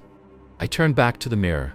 The figure was gone, but I could still hear its voice, echoing in the silence of the room, its words now louder, clearer. "You will stay. You will never leave." And for the first time since I'd arrived, I understood. The room, the mirror, it wasn't a place meant for sleep. It wasn't a place for rest. It was a place for those who would never leave. And now, I wasn't sure I could. The door slammed shut behind me with a sickening finality. I stood frozen for a moment, staring at the empty hallway outside. The silence seemed deeper now, more oppressive, as if the entire motel had closed in on me. My heart was pounding in my chest, a steady thrum in my ears that drowned out all other sounds. I could feel my breath catching in my throat, my chest tightening with panic. I turned back to the room, the mirror still reflecting the void behind me, though the figure was gone. but I couldn't shake the feeling that something was still there. Something was watching me. I had to leave. I had to get out of this room, out of this place before it took me too. But as I approached the door, I heard something. It was faint at first, just a soft sound, like the shuffle of feet across the carpet. I froze, listening intently. The sound grew louder, and then I heard a voice, low and hoarse, muffled as though it was coming from the other side of the door. "Leave before it's too late." The voice sent a chill through me, its desperation ringing in my ears. I knew that voice. I knew it. I backed away from the door, my legs weak, my mind racing. It had to be someone else in the motel. Someone else who had checked in. Someone who knew what was going on. They were trying to warn me, to tell me the truth about what this place really was. But I couldn't trust it. Not now. Not after what I'd already seen. I turned to face the room again, my eyes darting around as though expecting something or someone to appear out of thin air. And that's when I saw it. There was someone sitting on the edge of the bed. At first I thought it was my reflection, but then I realized, no, it was a man, a real person. His face was pale, gaunt, like he hadn't slept in days. His eyes were hollow, empty. His hair was thin and unkempt, his clothes rumpled and stained with dirt. He looked like he had been here for years. I froze. My throat went dry. I couldn't speak. The man didn't move, didn't even acknowledge my presence. He just sat there, his eyes fixed on the floor, his hands clasped in his lap. And then, in a voice barely above a whisper, he spoke. "I was just like you. I thought I was just passing through. I thought I could leave when I was ready." I swallowed hard, my mind racing. Was he a guest, like me? Was he a figment of my imagination, a product of the strange things happening in this room? Or had he been here for much longer than I'd realized? What do you mean? I finally found my voice, though it shook with fear. He looked up slowly, his gaze meeting mine. There was something in his eyes, something I couldn't quite place. Something that made my stomach churn. He didn't smile, didn't show any emotion. He just stared at me with those empty eyes, his voice growing quieter as he spoke again. "You think you can leave? You can't. Not now. Not after you've been chosen." The words hung in the air like a thick fog, wrapping around me, choking me. I took a step back, my head spinning, my heart racing. What did he mean? What had he chosen me for? "They don't let you leave." His voice cracked, as if the words were too heavy for him to bear. I tried to leave, tried to run. But I can't, and neither can you. I backed away from him, my breath coming in short gasps. The room felt smaller now, the walls pressing in, suffocating me. I had to get out of here. I had to find a way to escape before whatever this place was consumed me like it had consumed him. But as I reached for the door, the air in the room grew thick, suffocating. The temperature plummeted, and the shadows in the corners of the room seemed to stretch, twisting and curling like dark fingers reaching out for me. I tried to open the door, but the handle wouldn't turn. It was as if something was holding it shut, keeping me in. The air was heavy, oppressive, the silence deafening. The man didn't move. He didn't even blink. He just kept staring at me, his eyes dark and hollow, his lips moving in a silent prayer, or maybe a warning. And then I heard it. A voice, my voice, whispering from the corner of the room. "It's too late for you." I spun around, but there was no one there. Just the man on the bed, still staring at me with those empty eyes. And then I realized, the man on the bed was me. I had been here for too long. I had been chosen, just like him. My reflection, my past self, the one who had checked in, he was already lost. And now I was too. I had checked in, but I would never check out. The room had grown impossibly cold. My breath hung in the air in thick clouds, misty and unnatural. It felt as though the very walls were breathing, exhaling a frigid, suffocating air that made my limbs stiff with fear. I could no longer hear the creaking of the motel outside. Everything had fallen into an eerie silence. The only sound left was the pounding of my own heart, echoing in my ears. The man on the bed, myself, or what I had become, still hadn't moved. He or I stared blankly, his eyes glassy, distant. But as I watched him, I could feel a creeping sensation in the pit of my stomach. An awareness, a knowing. The air around me shimmered like a mirage, distorting my vision, twisting the corners of the room until they looked warped and unfamiliar. I couldn't tell if I was still in control of my own body anymore. "You can't leave," the man's voice rasped, a hoarse whisper that scraped against my nerves. None of us can. I shuddered, my hand trembling as I reached for the door again, desperate. But the door was no longer just locked. It felt as if it had fused into the wall itself, an immovable, unyielding barrier, like the very room was rejecting me. I backed away, trying to steady my breathing, but the pressure in my chest was overwhelming. The feeling that I was being watched, that something was lurking just out of sight, grew stronger, thicker. It wasn't just in my head. Something was watching. Something from the shadows, something that had been here long before I'd arrived. A faint sound, like a whispering wind, flickered at the edge of my hearing. I turned, my heart leaping in my throat. But there was nothing. Just the oppressive quiet of the room, and the man still sitting motionless on the bed, as though he'd never moved. It was as though time itself had stopped. But then I saw it. At the very edge of the room, near the peeling wallpaper and the window that no longer let in light, the shadows shifted, moving, writhing like something alive. My legs froze. I wanted to run. I had to run, but I couldn't. It was as if the room had gripped me with invisible chains, holding me in place, and the shadows grew thicker, darker, pressing closer, inching toward me. "It's not real," the man whispered. His voice wasn't mine anymore. His voice was an echo, a fading memory. It never was. I felt a wave of nausea wash over me. My vision blurred, my limbs felt weak, like they were losing their substance. The shadows were moving around me now, filling the room, engulfing me. They weren't just shadows, they were whispers, carrying words that I could barely understand. They were calling my name, calling me into to join them, to disappear into the darkness. "The price of staying is fading away," the voice said again, and I knew without a doubt that it wasn't just the man on the bed speaking. It was the room. It was the motel, the thing that had called me here. I tried to scream, but the sound died in my throat. No matter how hard I tried to move, to escape, my body wouldn't obey. It was as if the room had swallowed me whole, the walls closing in, squeezing tighter, suffocating me in this twisted, frozen nightmare. And then I felt it, a coldness, a deep, gnawing coldness that wrapped around me like a vice, pulling me deeper and deeper into the shadows. The corners of the room seemed to stretch and distort, the walls bending as if they were alive, breathing in time with the pulse of the motel. And the whispers grew louder, overwhelming, filling my mind with their insistent calls. "Come to us." I felt myself weakening, like my body was no longer mine, like the essence of who I was being slowly drawn out of me, piece by piece. I could see myself, my reflection, fading from the edges of my vision, like an old photograph that was crumbling, its colors bleeding away. The price of staying was becoming clear. The price of not leaving was fading away entirely. I reached out with my hand, grasping at the air, trying to hold on to something, anything that would pull me back, but there was nothing left. The room, the motel, had taken it all. My past, my identity, the memories of who I was, all of it slipping through my fingers like sand. I looked at the man on the bed, the version of myself that had already given in. He didn't look like me anymore, not completely. His eyes were empty, hollowed out by the darkness that consumed him. His skin was pale, almost translucent, and he sat there, waiting for the last of me to fade, to become another forgotten soul trapped in the endless loop of the motel's curse. "You'll stay forever," he whispered, his voice barely a breath. I felt him.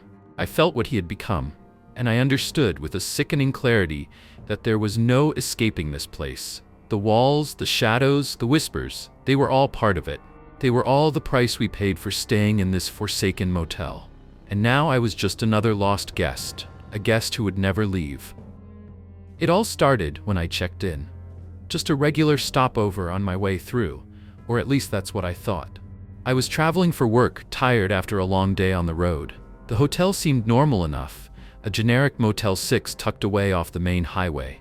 Nothing about it stood out, nothing except the key. When I checked in at the front desk, the receptionist gave me an odd look. She didn't say anything, but there was something in her eyes, a subtle flicker of hesitation. She handed me the key, an old-fashioned brass one, the kind that looked like it belonged in an antique shop, not a budget motel. She didn't speak, but her fingers lingered on it for a moment too long before passing it over. It had a small, rusted tag with the number 107 written on it in shaky ink. I didn't think much of it at the time. Maybe it was just one of those quirky things that happens when you're too tired to care.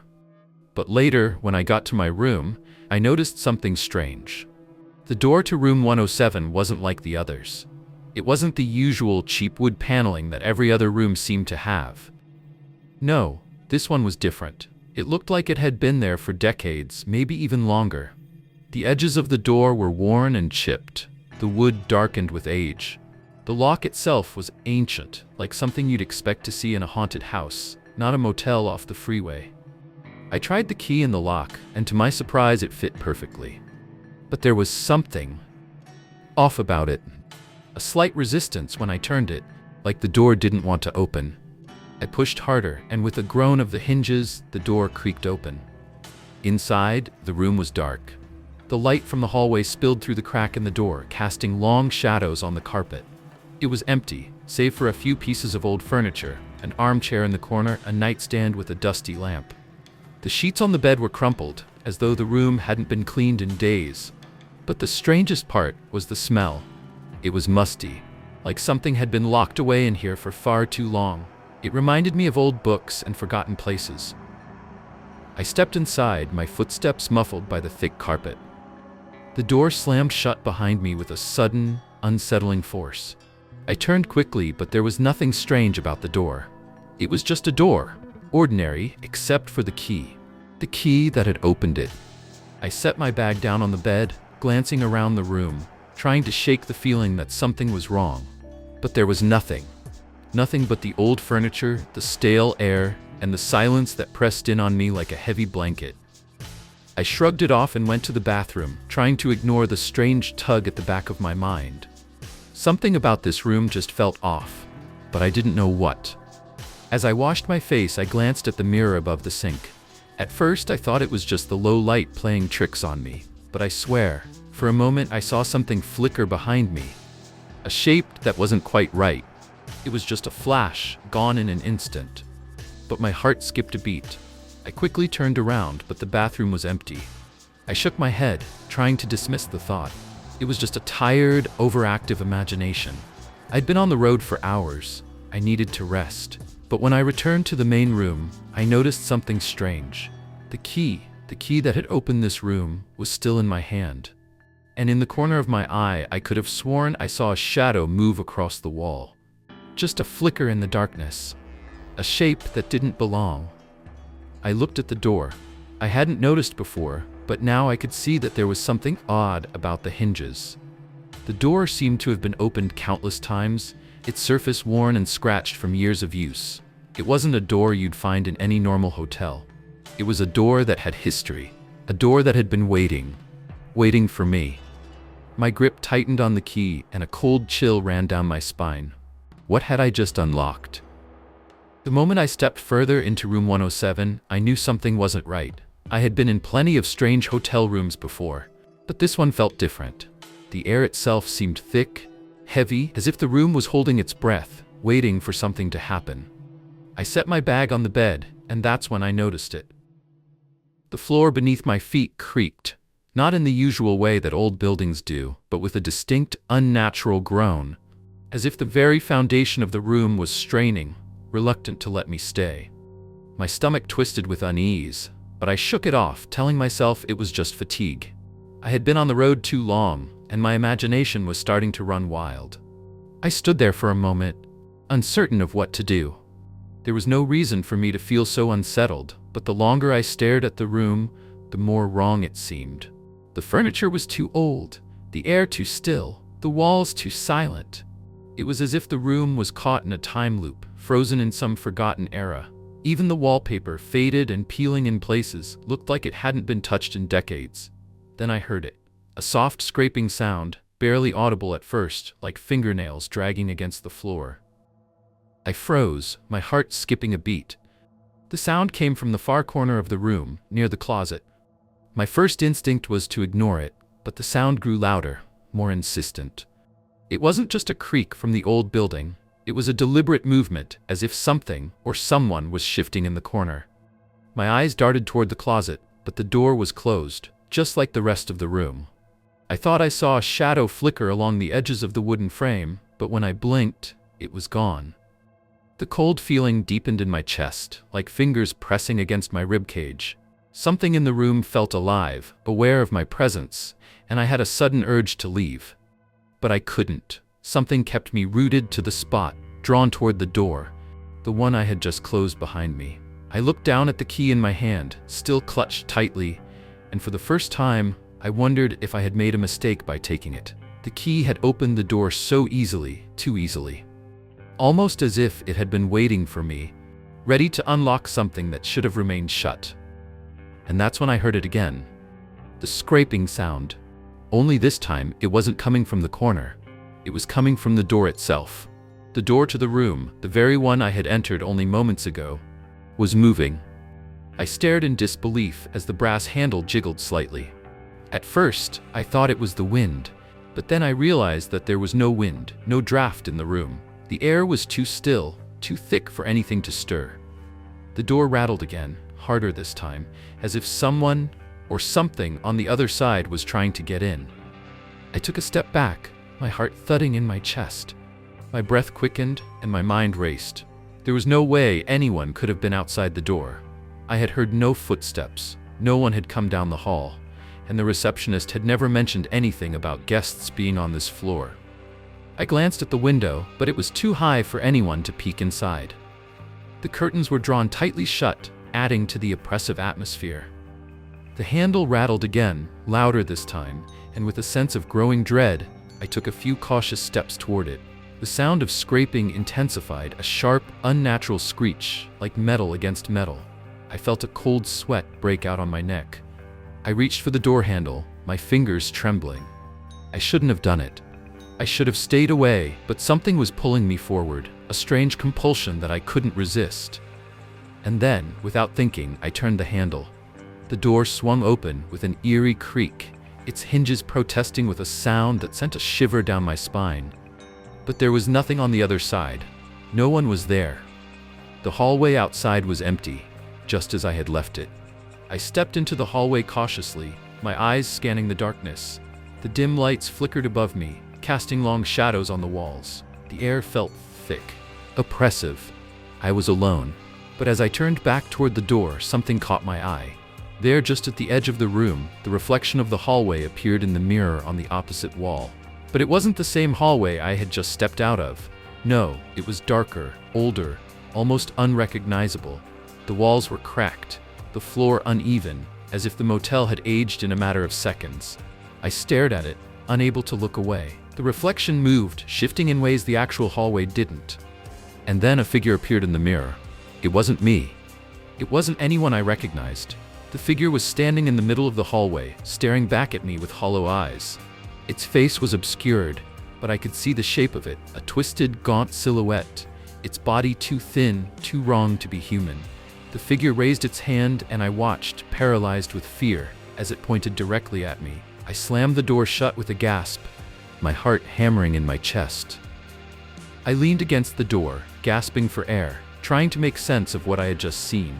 But then, in the silence that followed, I heard something. A whisper, soft at first, like a breath against my ear. "You should have never opened it." The voice sent a chill down my spine, and for a moment I couldn't move. I wanted to scream, to run, but I couldn't. My feet felt glued to the floor.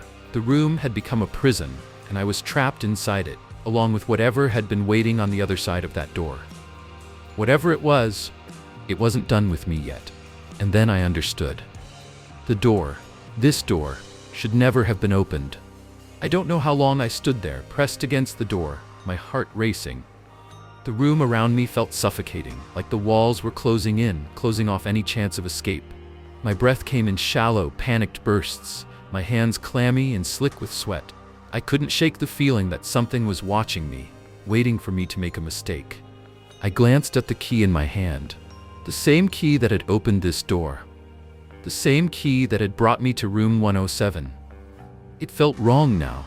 Heavier somehow, as if it had taken on a life of its own. I couldn't stop staring at it, my fingers twitching around the cool metal. The strange sensation in my chest wouldn't go away, and the longer I stood in that room, the more I felt like something was lurking just beyond my line of sight. I turned my back to the door, still gripping the key in my hand, and tried to steady my breathing. I needed to think. I needed to figure out what to do. I had to get out of here. But then the silence broke. It started as a soft murmur, so faint I almost thought I imagined it, a voice just barely audible from behind the door. I stood frozen, my heart thundering in my ears. The voice wasn't just one. It was multiple voices, overlapping, whispering in tones too low to understand. Their words were distorted, like an echo, but they were there, no doubt about it. I took a step back, my body reacting before my mind could catch up. The voices grew louder, more distinct, as if they were closing in on me from all sides. I pressed my hands to my ears, but it didn't help. The voices continued, louder now, each syllable scraping against my nerves. Leave. Leave now. It's too late. Too late. You shouldn't have opened it. The words came in fragments, disjointed, each one a whisper of a warning or a plea, but they were all too clear, too real.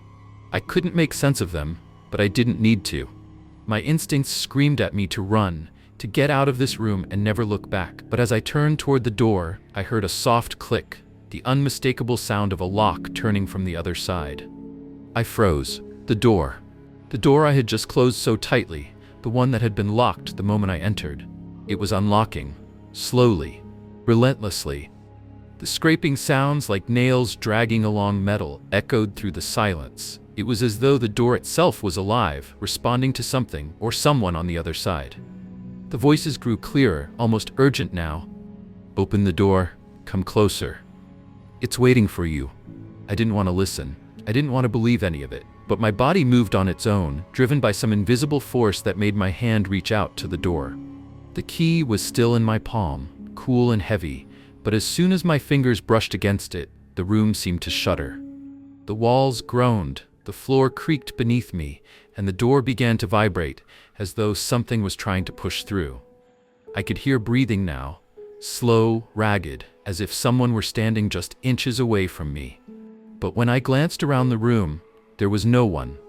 There was only the oppressive weight of the silence that followed every whisper, every breath. My fingers shook as I inserted the key into the lock, my mind screaming at me to stop, to not give in, but I couldn't help myself. It was as if the key, the door, and the voices were all pulling me in, urging me to open it, to face whatever was waiting on the other side. I twisted the key. The door creaked as it unlocked, the sound so loud it reverberated through my chest. My heart pounded in my throat as I slowly pushed the door open, the hinges groaning in protest. And then I saw it. Not on the other side of the door, but in the doorway itself. A figure, shrouded in darkness, its outline barely visible against the dim light spilling from the hallway. It was tall, impossibly tall, its form stretched unnaturally thin like something that had been starved of time and light. Its features were vague, blurry, its face hidden beneath a hood, but I could feel its eyes on me, cold and unblinking. The voices stopped. For a moment, everything was still. The room, the hallway, the air itself, as if time itself held its breath, waiting. And then the figure moved. Slowly, like a shadow crossing the threshold, it stepped into the room. The temperature dropped in an instant, and I could see my breath cloud in the air. It reached for me, its hand outstretched, its fingers elongated and pale, like they belonged to something that was never meant to touch the living. You shouldn't have opened it. It whispered, its voice like gravel scraping across stone. I couldn't breathe, I couldn't move. My body was frozen, my mind screaming for me to run, to get away. But the figure took another step forward, its hand drawing closer, its grip icy and unyielding. I was trapped in a room that should never have been opened, trapped in a nightmare that had no end. And now I understood. The door, the key, the voices, they weren't just warnings. They were invitations. Invitations to something far older, far darker than I could ever have imagined. And once I stepped through, there was no turning back. The room felt suffocating now, as though the walls had grown closer in the time it took for the figure to step through the door.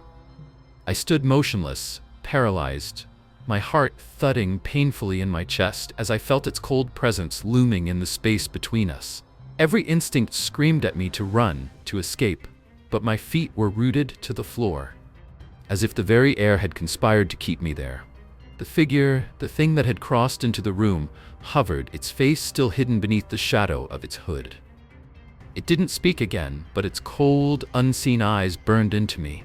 I could feel its gaze as surely as if it had reached out and grabbed me. The silence between us was oppressive, suffocating, until at last it moved again. The coldness in the room intensified, swirling around me in a biting wind that came from nowhere, pressing against my skin with an unnatural force. The air felt like ice, and my breath came in ragged bursts, visible in the chill. As I stood there, rooted in place, I saw something out of the corner of my eye. A shadow, flickering in the corner of the room, stretching and shifting in unnatural angles. It was like the darkness itself was alive, bending, twisting, wrapping itself around the edges of the room. And then, just as suddenly, I felt the presence behind me, a weight, something heavy, breathing in time with me, too close, as if the air itself had thickened and solidified into something that wanted to consume me whole. Without warning, I bolted. I didn't care where I was going anymore. I didn't care if I made sense of what was happening. All I knew was that I had to get out, away from that room, away from the thing that had come through the door. I stumbled backward, my breath ragged, as I turned and ran toward the hallway. The floorboards creaked beneath my feet, and I could hear the thing behind me, its footsteps too silent, too smooth. It wasn't walking, it was gliding, following me, as though the space between us had dissolved. I reached the door to the hallway and threw it open, slamming it behind me with a force that rattled the walls. The sudden light in the hallway felt almost blinding compared to the suffocating darkness of room 107. I leaned against the door, gasping for air, trying to calm my racing heart. But the coldness wasn't gone. I turned toward the end of the hallway, where the dim lights flickered overhead. For a brief, fleeting moment, I thought I was safe. That maybe the thing hadn't followed me out, that maybe it had stayed behind in that room. Then I heard it. A soft, scraping sound, like fingernails dragging along the floor. The same noise I had heard before, back in that cursed room. It was coming from further down the hall, and it was getting closer. That low, guttural sound, like something dragging itself along the floor. I froze, my blood turning to ice in my veins. I didn't want to look. I didn't want to turn and see what was coming for me. But I had no choice. My body turned on its own, my head jerking toward the source of the sound. And there it was. At the far end of the hallway, the figure from the room had appeared, standing in the shadows where the light couldn't reach. It wasn't moving like before, no longer gliding. This time, it was dragging itself, its movements jerky and unnatural, like a puppet whose strings were being pulled by unseen hands. I wanted to scream, to run, but my body wouldn't obey me. It was as if some invisible force was pushing me toward it, drawing me closer. I couldn't tear my eyes away. The thing's movements were sickening, its form distorted and wrong, as though it had been made of something that was never meant to move in the way that it did. It wasn't human. It wasn't even close. The thing took another slow, deliberate step forward, its feet dragging across the floor, leaving behind a trail of darkness in its wake. My stomach churned as I realized that the shadows were leaking from it, seeping into the walls, the floors, the very air. The hallway felt smaller, more cramped, as the darkness grew, like it was pressing in from all sides. And then, as if to confirm the nightmare I was trapped in, it spoke. "You shouldn't have left." Its voice was soft, wet, like something crawling out of the grave. A low rasp that seemed to crawl under my skin and into my mind. The words echoed in my head, and I couldn't escape them. They repeated over and over like a mantra, each whisper carrying the weight of something ancient, something that had been waiting for me to open the door. The thing took another step, closer now. I could hear the rasp of its breath, shallow and rattling. It wasn't breathing like a person. It was breathing like something that had long ago stopped being human. Panic seized me. I spun around and bolted down the hallway, my feet pounding against the worn carpet. I didn't know where I was going, but I knew I couldn't stay here. I had to escape. As I ran, I could hear it behind me, the dragging sound, the scraping that was getting closer and closer with each step. The air around me grew colder, more suffocating, and I could feel it closing in, wrapping around me like a net. I reached the stairs, stumbled over the first step, and caught myself on the railing. I didn't dare look behind me. I couldn't, but the sound followed. The thing was right behind me, breathing down my neck, its presence so close I could almost feel its touch.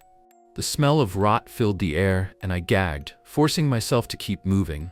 I reached the lobby and threw myself through the front door, slamming it shut behind me. The cold night air hit me like a slap in the face, but it was nothing compared to the suffocating cold that had followed me out of that room. I looked around, trying to make sense of the chaos in my mind.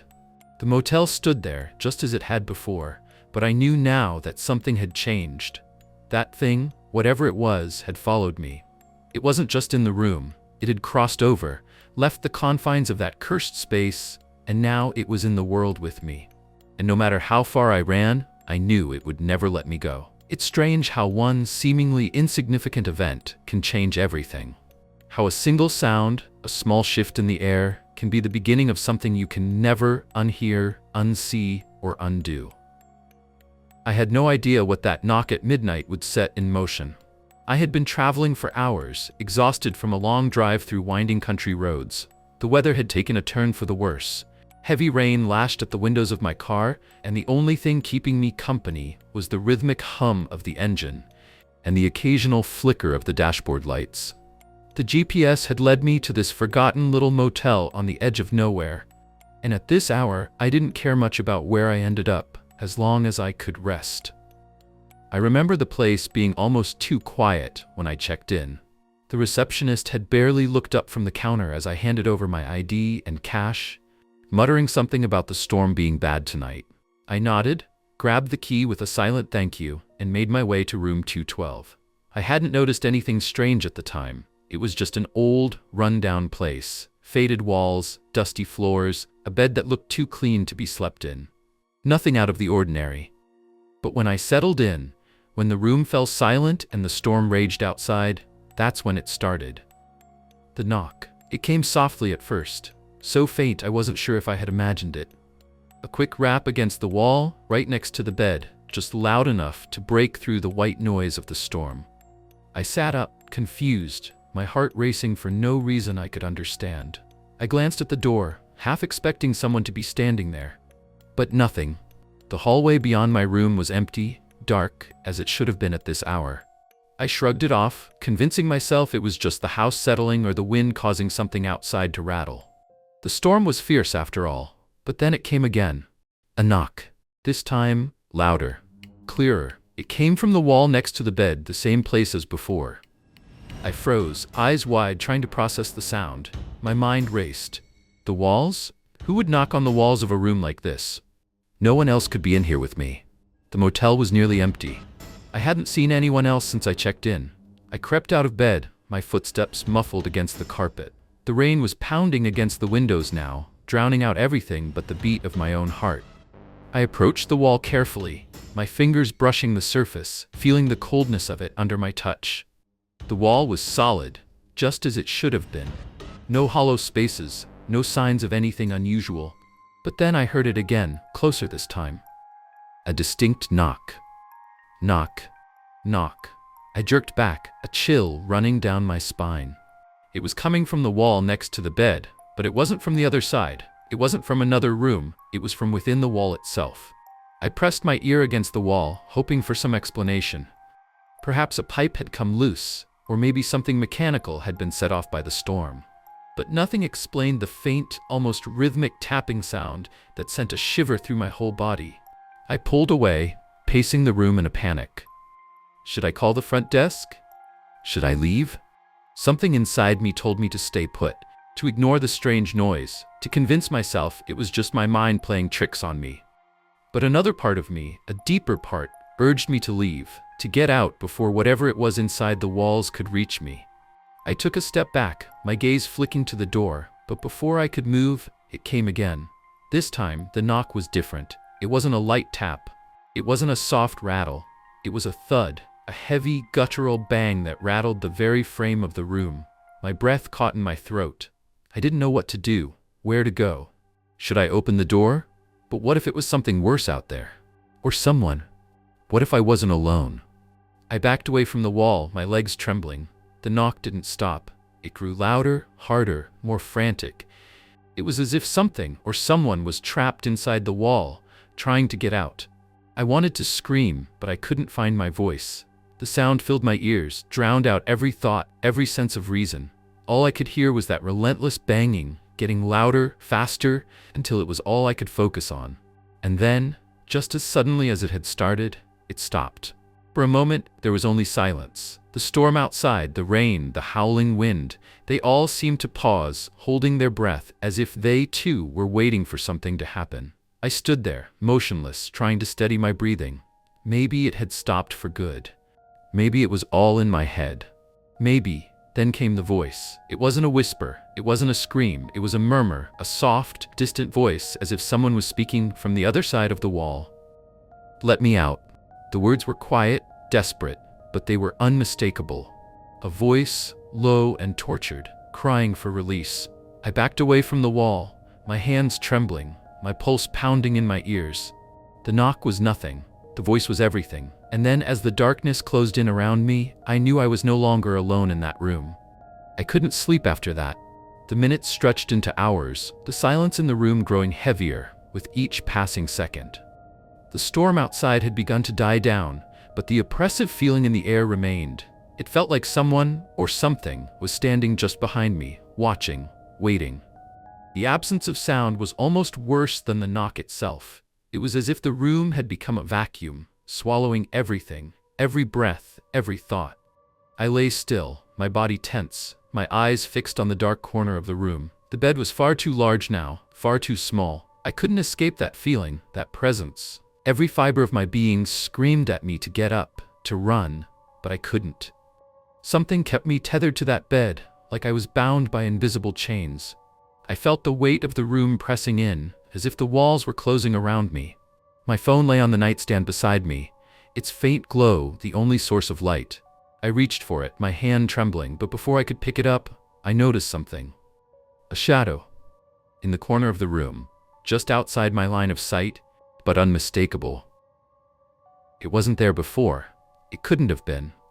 I had checked the room thoroughly when I first entered, checking the corners, the windows, the closet. There was nothing, just the usual dust and decay you'd expect from a place like this. But now, as my gaze flicked back to that same spot, the shadow had grown darker.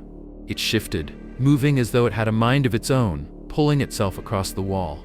My breath hitched in my throat, and I forced myself to look away. I told myself it was just the rain, just the way the shadows played tricks in the dim light.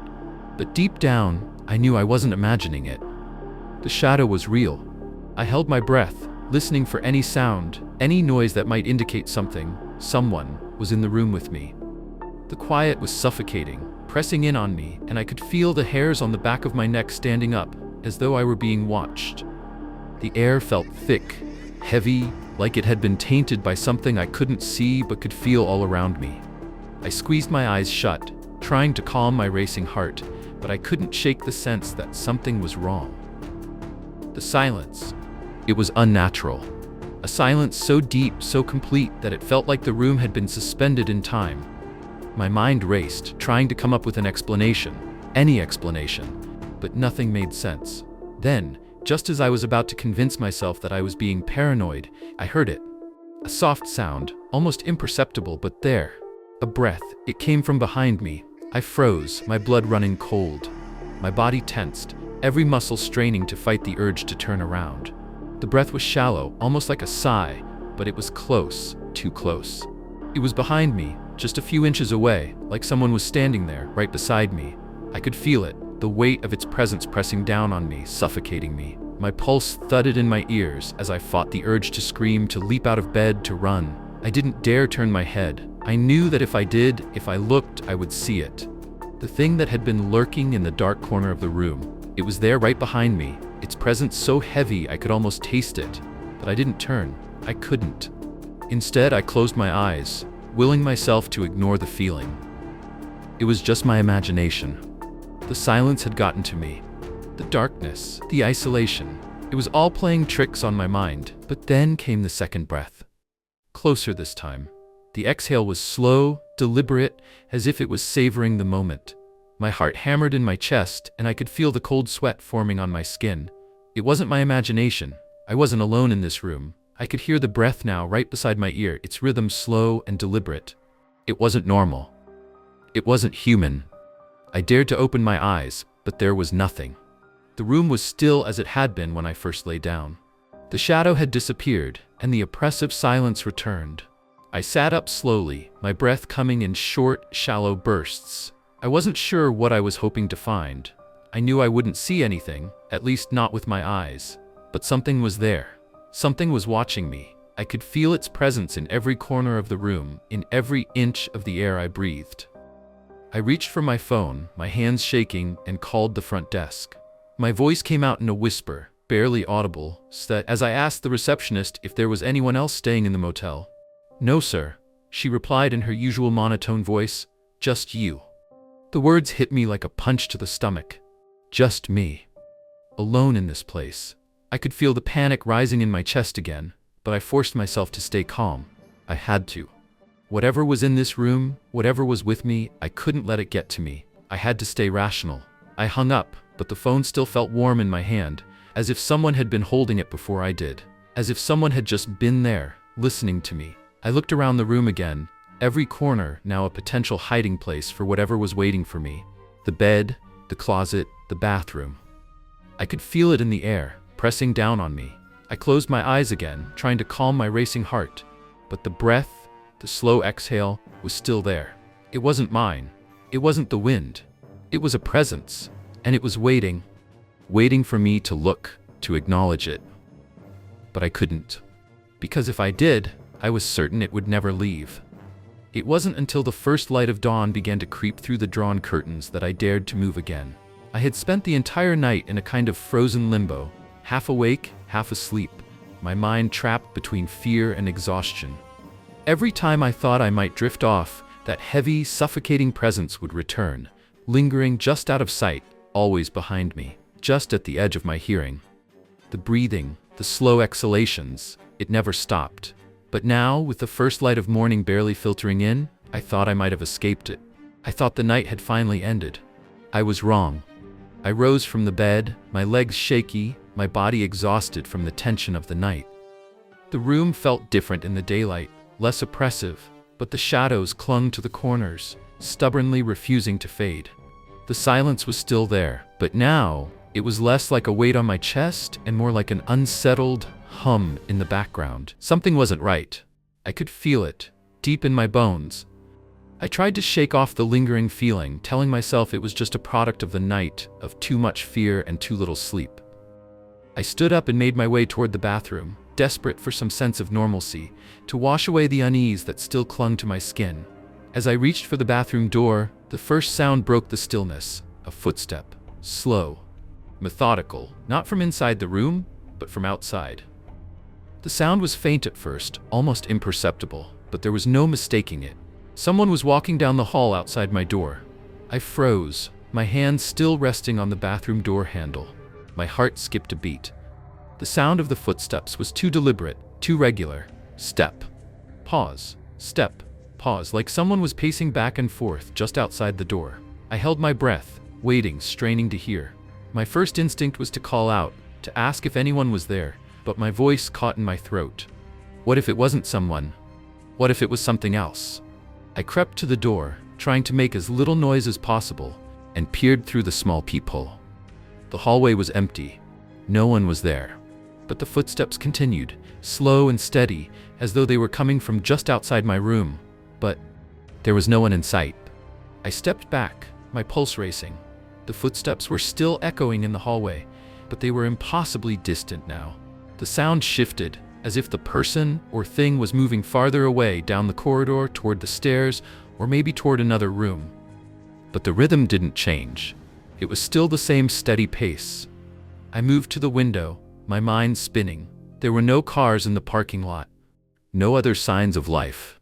I hadn't seen anyone else since I'd arrived at this place. I pressed my forehead against the cold window pane, staring out into the overcast morning. A small part of me wondered if I had imagined it, if the exhaustion and the strange, unsettling experiences had just played tricks on my mind. But the sound of those footsteps, the unmistakable cadence, was real, and they were still there. Without thinking, I opened the door. The hallway stretched out in front of me, empty and silent. But there was something.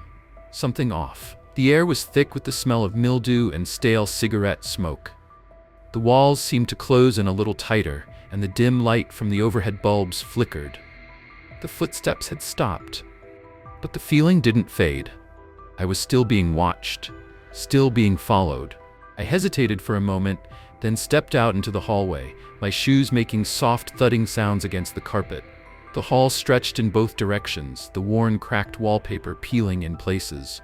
The flickering light above me cast long shadows that danced and swayed as if they had a life of their own, but no one was there. The silence was deafening. I took a few cautious steps, listening, waiting, but the footsteps had ceased. For a moment, I thought it might be over, that whatever was in this place had finally left me alone.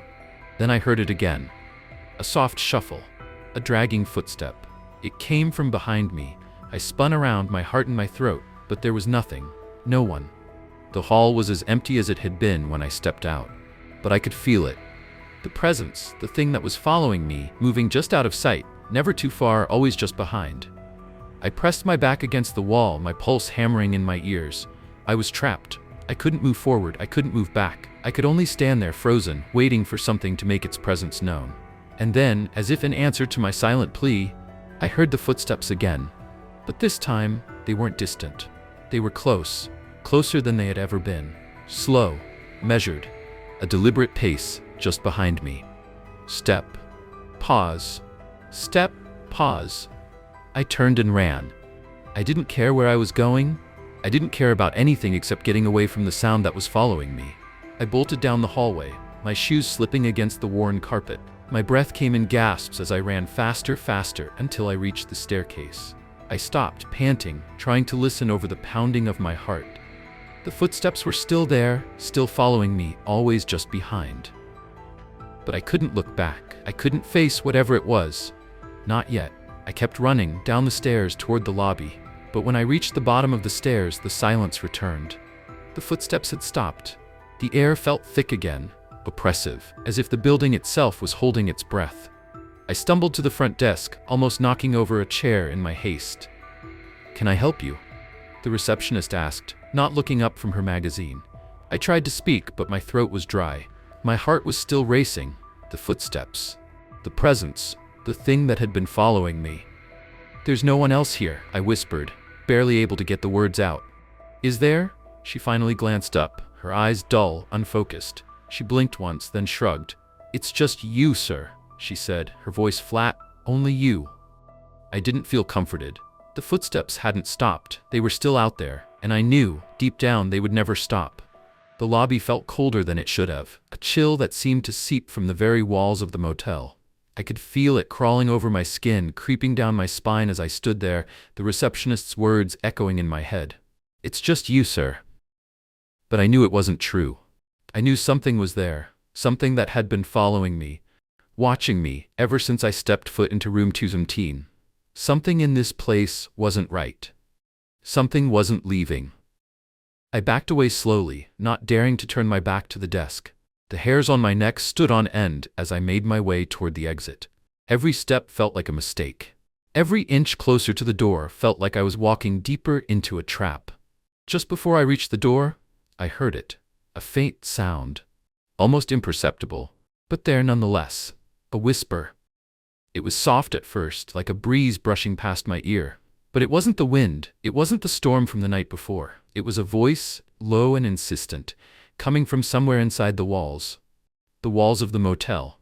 The very walls that had been closing in on me from the moment I arrived. I froze in place, my pulse thundering in my ears. I strained to hear the words, to make out anything that might give me some clue as to what I was dealing with, but all I caught was a jumble of sounds, a murmur that felt like it was right next to me. "Stay. Stay. Don't leave." My breath caught in my throat as the voice lingered in the air, hanging there like a foul taste on my tongue. I turned, half expecting to see someone standing behind me, but the room was empty. The lobby was deserted, the receptionist still locked in her quiet stupor, her eyes glazed over, as if she hadn't heard the whispers at all. But I had. I felt it, like an icy hand brushing against my mind. I stepped back, glancing at the walls. my eyes scanning every inch of the place. The motel itself seemed to breathe, as though it had a life of its own. The peeling wallpaper, the cracks in the plaster, the faint smell of mildew and decay, it was all part of something much larger, something ancient and watching, something that wanted me here. Another whisper. Closer this time. Don't leave yet. I turned quickly, my heart racing, and my eyes locked onto the corner of the room near the stairs. The walls seemed to bulge there, as if something was pressing against them from the other side. I swallowed hard, my hands trembling, and stepped forward despite the primal urge to run. I reached out and placed my hand against the wall, pressing my palm flat against the cold surface. For a moment, nothing happened. I thought the whispers had stopped. But then, the wall shuddered beneath my touch. A soft tremor, like a pulse, throbbed through the plaster. I jerked my hand away, and the whispers started again, louder this time, more insistent. Stay. Stay with us. I spun on my heels, looking around in desperation, my mind trying to make sense of what was happening. This motel was no ordinary place. There was something inside it, something hidden in the walls, something ancient and hungry. I walked quickly back to the door, my mind racing, but as I reached for the handle, the whispering grew louder. It wasn't just in the walls anymore. It was coming from every direction, from the floorboards, from the ceiling, from the very air itself. Stay, don't leave, you're one of us now. I spun around, unable to stop myself. The air around me felt thick, oppressive, like something was pulling me back, dragging me toward the walls. The space between the lobby and the hallway seemed to stretch unnaturally, like I was trapped in some kind of loop, walking but never getting closer. The whispers grew sharper, colder, as if they were crawling into my mind. Come closer, listen, it's time to join us. I could feel it then. The coldness creeping under my skin, spreading through my veins as if I were being marked, claimed by something I couldn't see but could feel with every part of me. The fear that had been gnawing at me since I arrived in room 217 was now full-blown, consuming every thought, every rational part of my mind. The walls, the floor, the building itself, it wasn't just a place anymore. It was a trap, a living, breathing thing. I bolted for the door, my fingers fumbling with the handle, but as I pulled it open, the whispering stopped.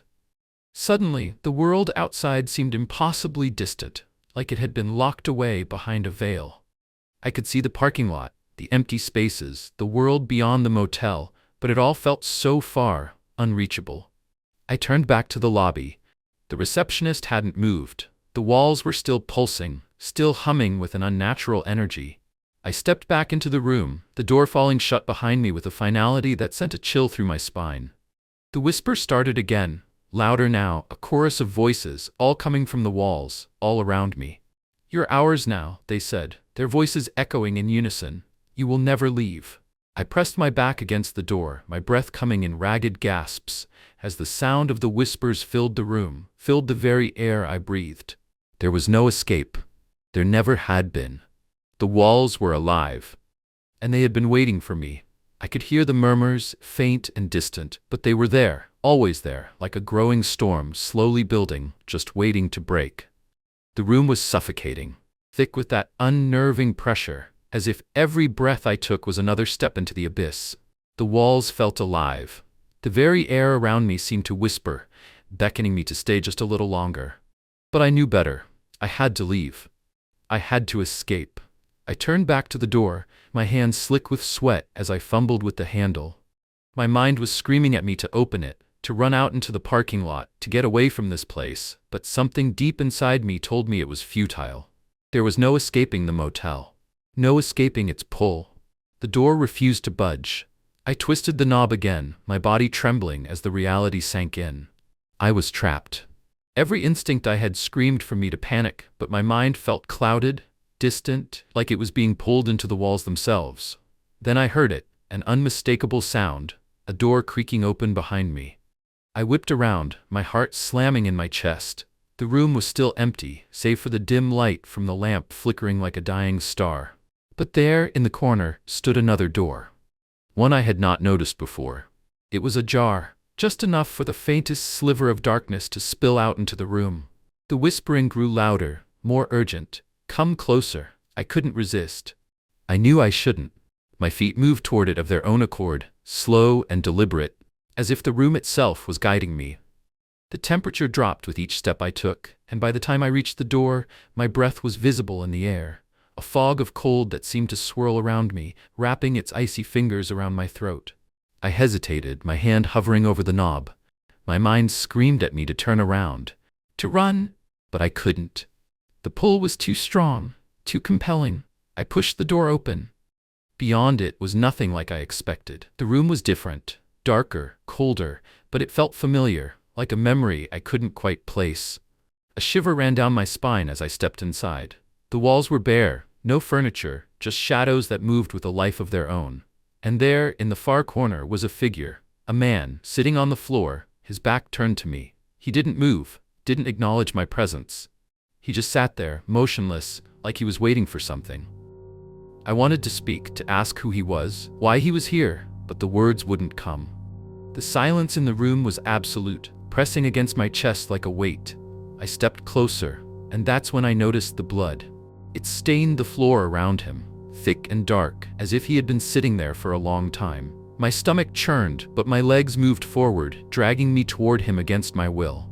The closer I got, the more I felt something, a chill creeping up my spine, something cold, ancient, and dark. I was almost there, only a few feet away, when the man finally turned to face me. His eyes were empty, not vacant, not hollow, empty. There was no life in them, no soul. Just an endless black void that seemed to stretch on forever, consuming everything. It was like staring into a bottomless pit, a place where nothing existed, not even fear. I couldn't look away. I couldn't even move. And then, as if the very air around me had been waiting for that moment, the whispers came back. "Stay with us," they said, their voices now filled with a desperate hunger. "Stay forever." I opened my mouth to scream, to run, to do anything, but no sound came out. The room closed in on me, the shadows growing darker, thicker, as if they were closing around my body, wrapping themselves around my limbs, pulling me toward the figure on the floor. The man slowly stood up, his movements jerky, unnatural. He didn't walk toward me, but his presence grew larger, filling the room, pressing down on me from all sides. "You should have stayed," he whispered, his voice ragged and broken. "You should have never left." Before I could react, he reached out and touched my arm. The coldness of his skin shot through me, like ice slicing into my veins. My vision blurred, the room spinning as I felt the life being drained from me, sucked into him, absorbed by whatever dark force he was connected to. The last thing I heard was the whisper, now so close it was almost in my ear. "Now, you'll never leave." The walls closed in tighter, the floor beneath me groaning as if it, too, was alive. I tried to move, tried to scream, but the shadows were everywhere, suffocating, drowning out all sound. And then in the final moments I understood. I wasn't the guest, I was the prisoner. And I was never meant to leave. Stories may end, but the fear remains. Subscribe to uncover more secrets hidden in the darkness. Until we meet again in the world of nightmarish shadows.